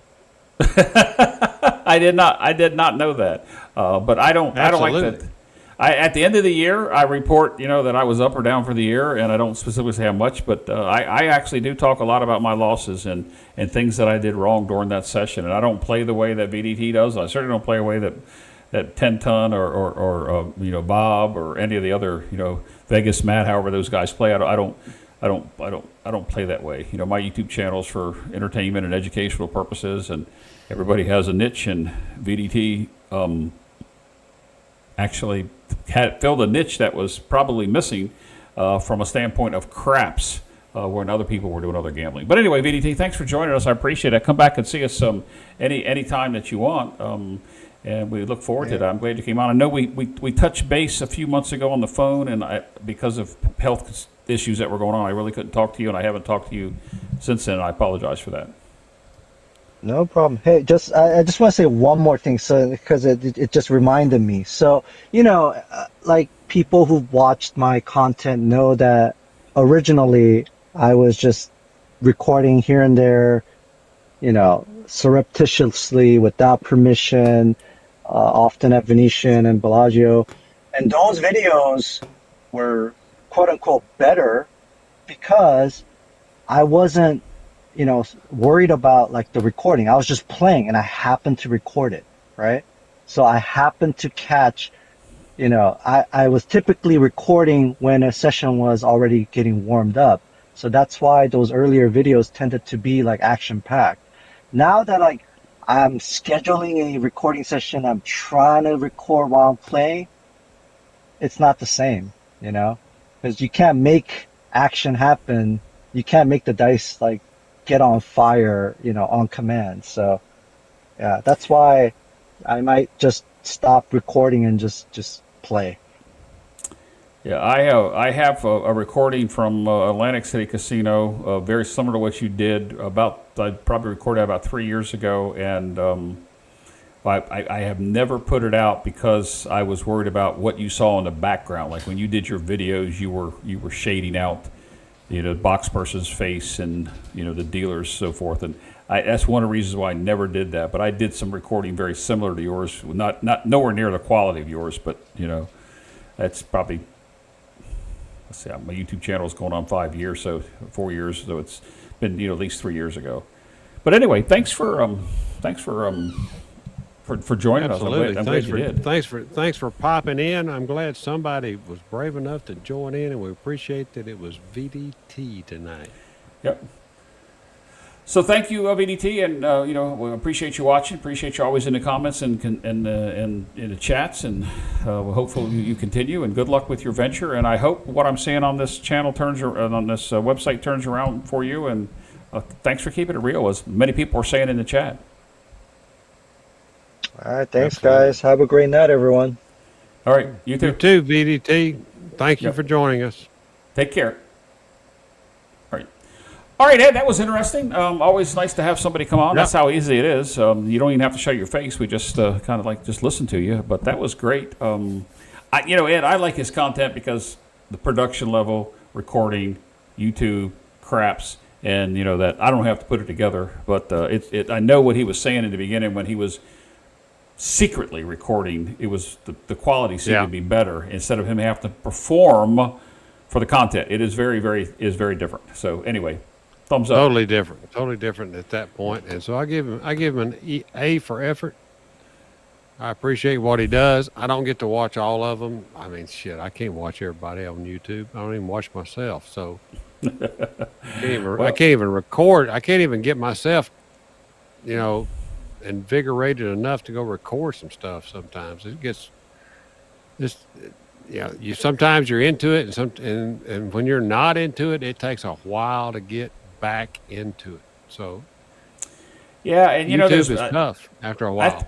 I think somebody put in the chat earlier, and I'm not exactly sure who it was, that that when you have a bad session, it makes you want to quit the game. And if you can't control your impulses, and you're losing the amount of money that you can't afford to, you have no business playing this game, let alone gambling at all. And there's my plug for reasonable gambling. This is a fun game and it's a tough game.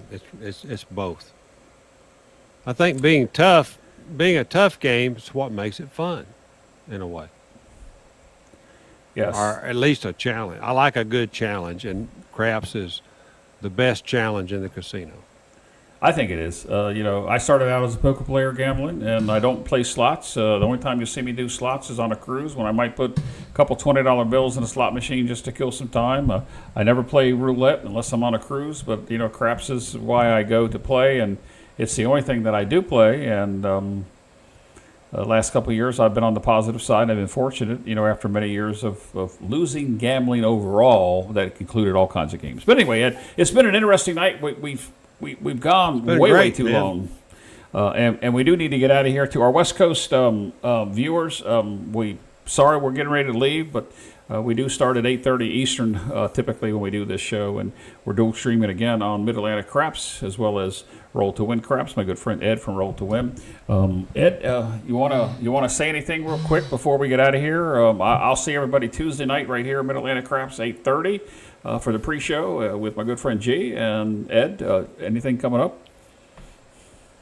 Well, first of all, I appreciate everybody that tuned in tonight. It was fun. We don't do this but every so often. I don't put out a lot of content anymore.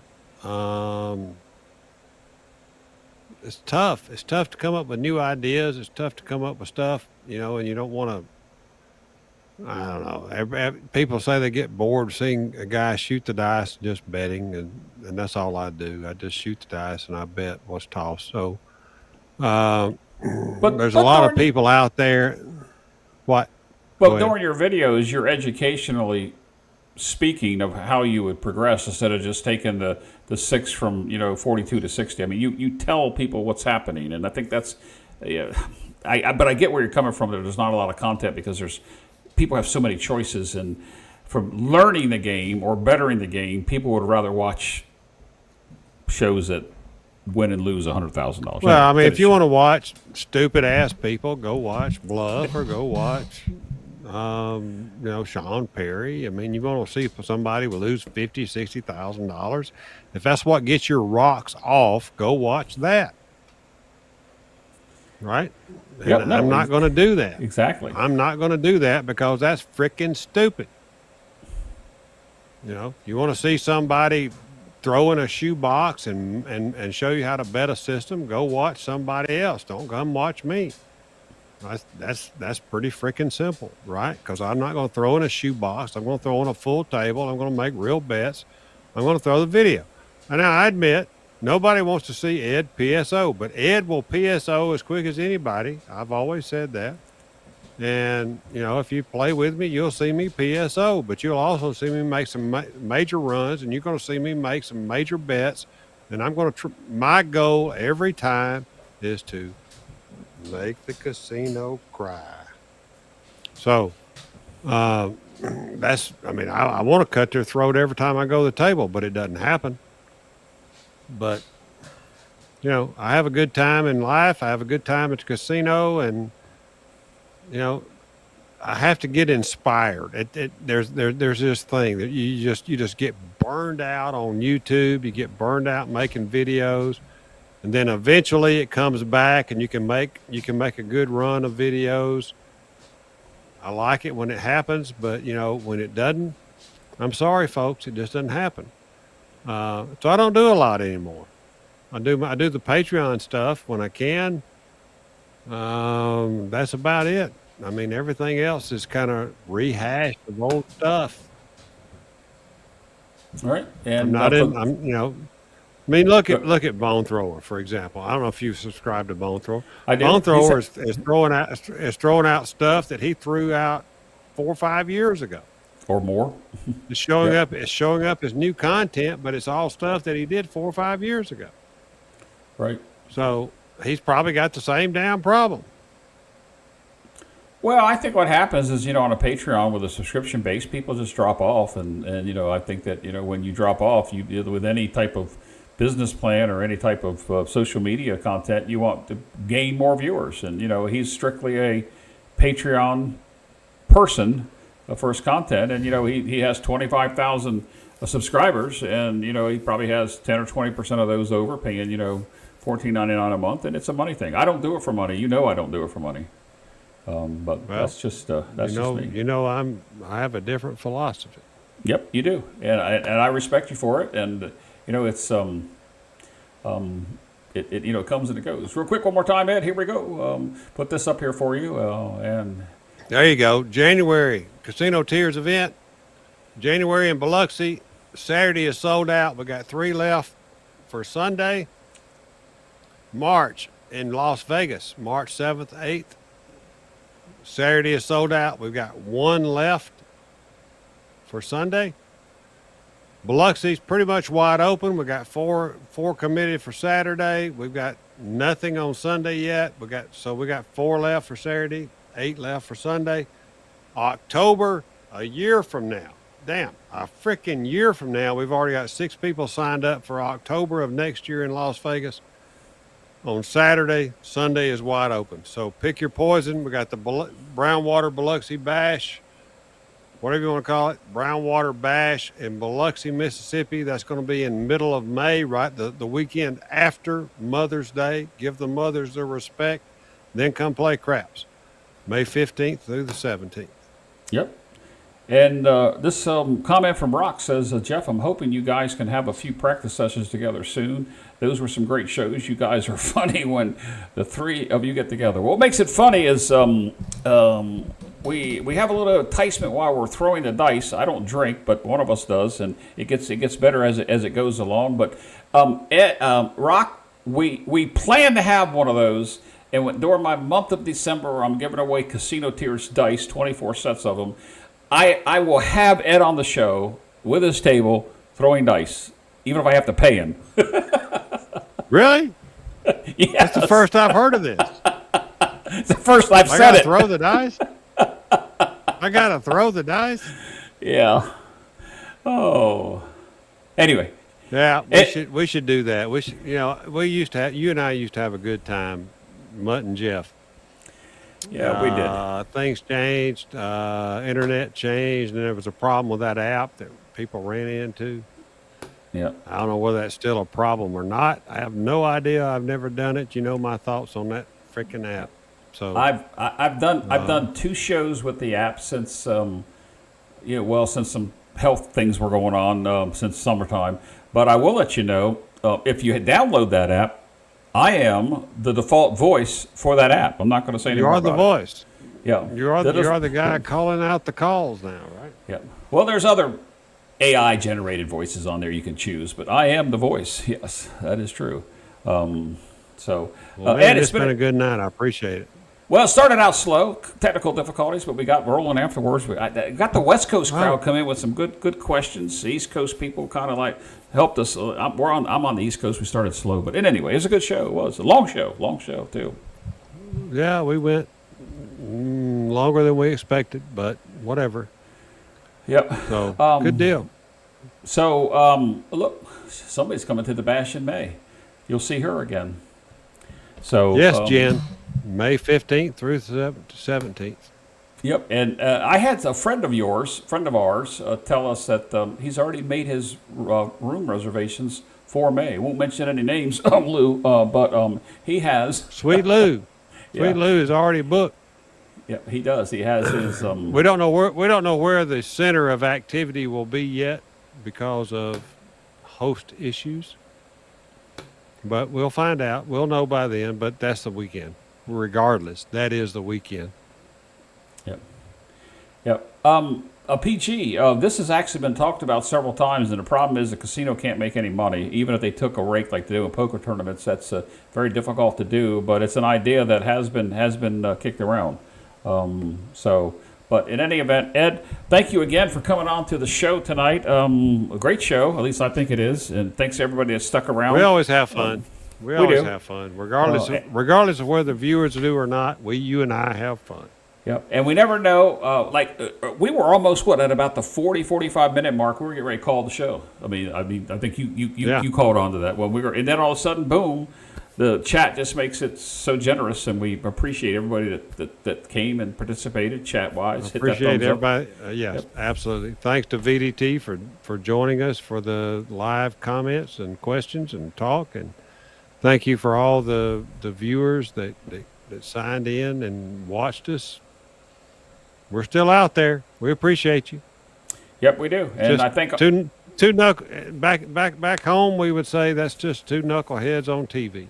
that is true. Except now we're on the tube. We're on the tube. I guess that would be TV back in those days too. We're on YouTube. So, but appreciate all the nice comments, including the one that Jen just gave us. Valuable content, not just fluff and small talk.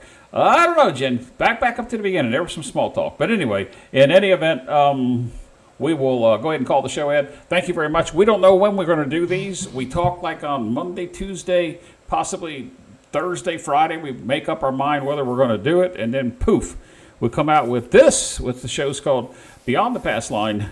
No chips left unturned. We appreciate everybody here, Ed. I can promise you it'll be at least October before we do another one. I mean November. It'll be November before we do another one. It will be, considering that Halloween's just around the corner. But I appreciate it, Ed. Thank you very much. We'll talk to everybody, somewhere on YouTube, in person, whatever. And we'll see you on the next one. As always, Ed, go ahead and give your tagline, and I'll get out of here. Practice like you play, everybody. Play like you practice. Go roll to win. God bless each and every one of you. Play smart and be safe.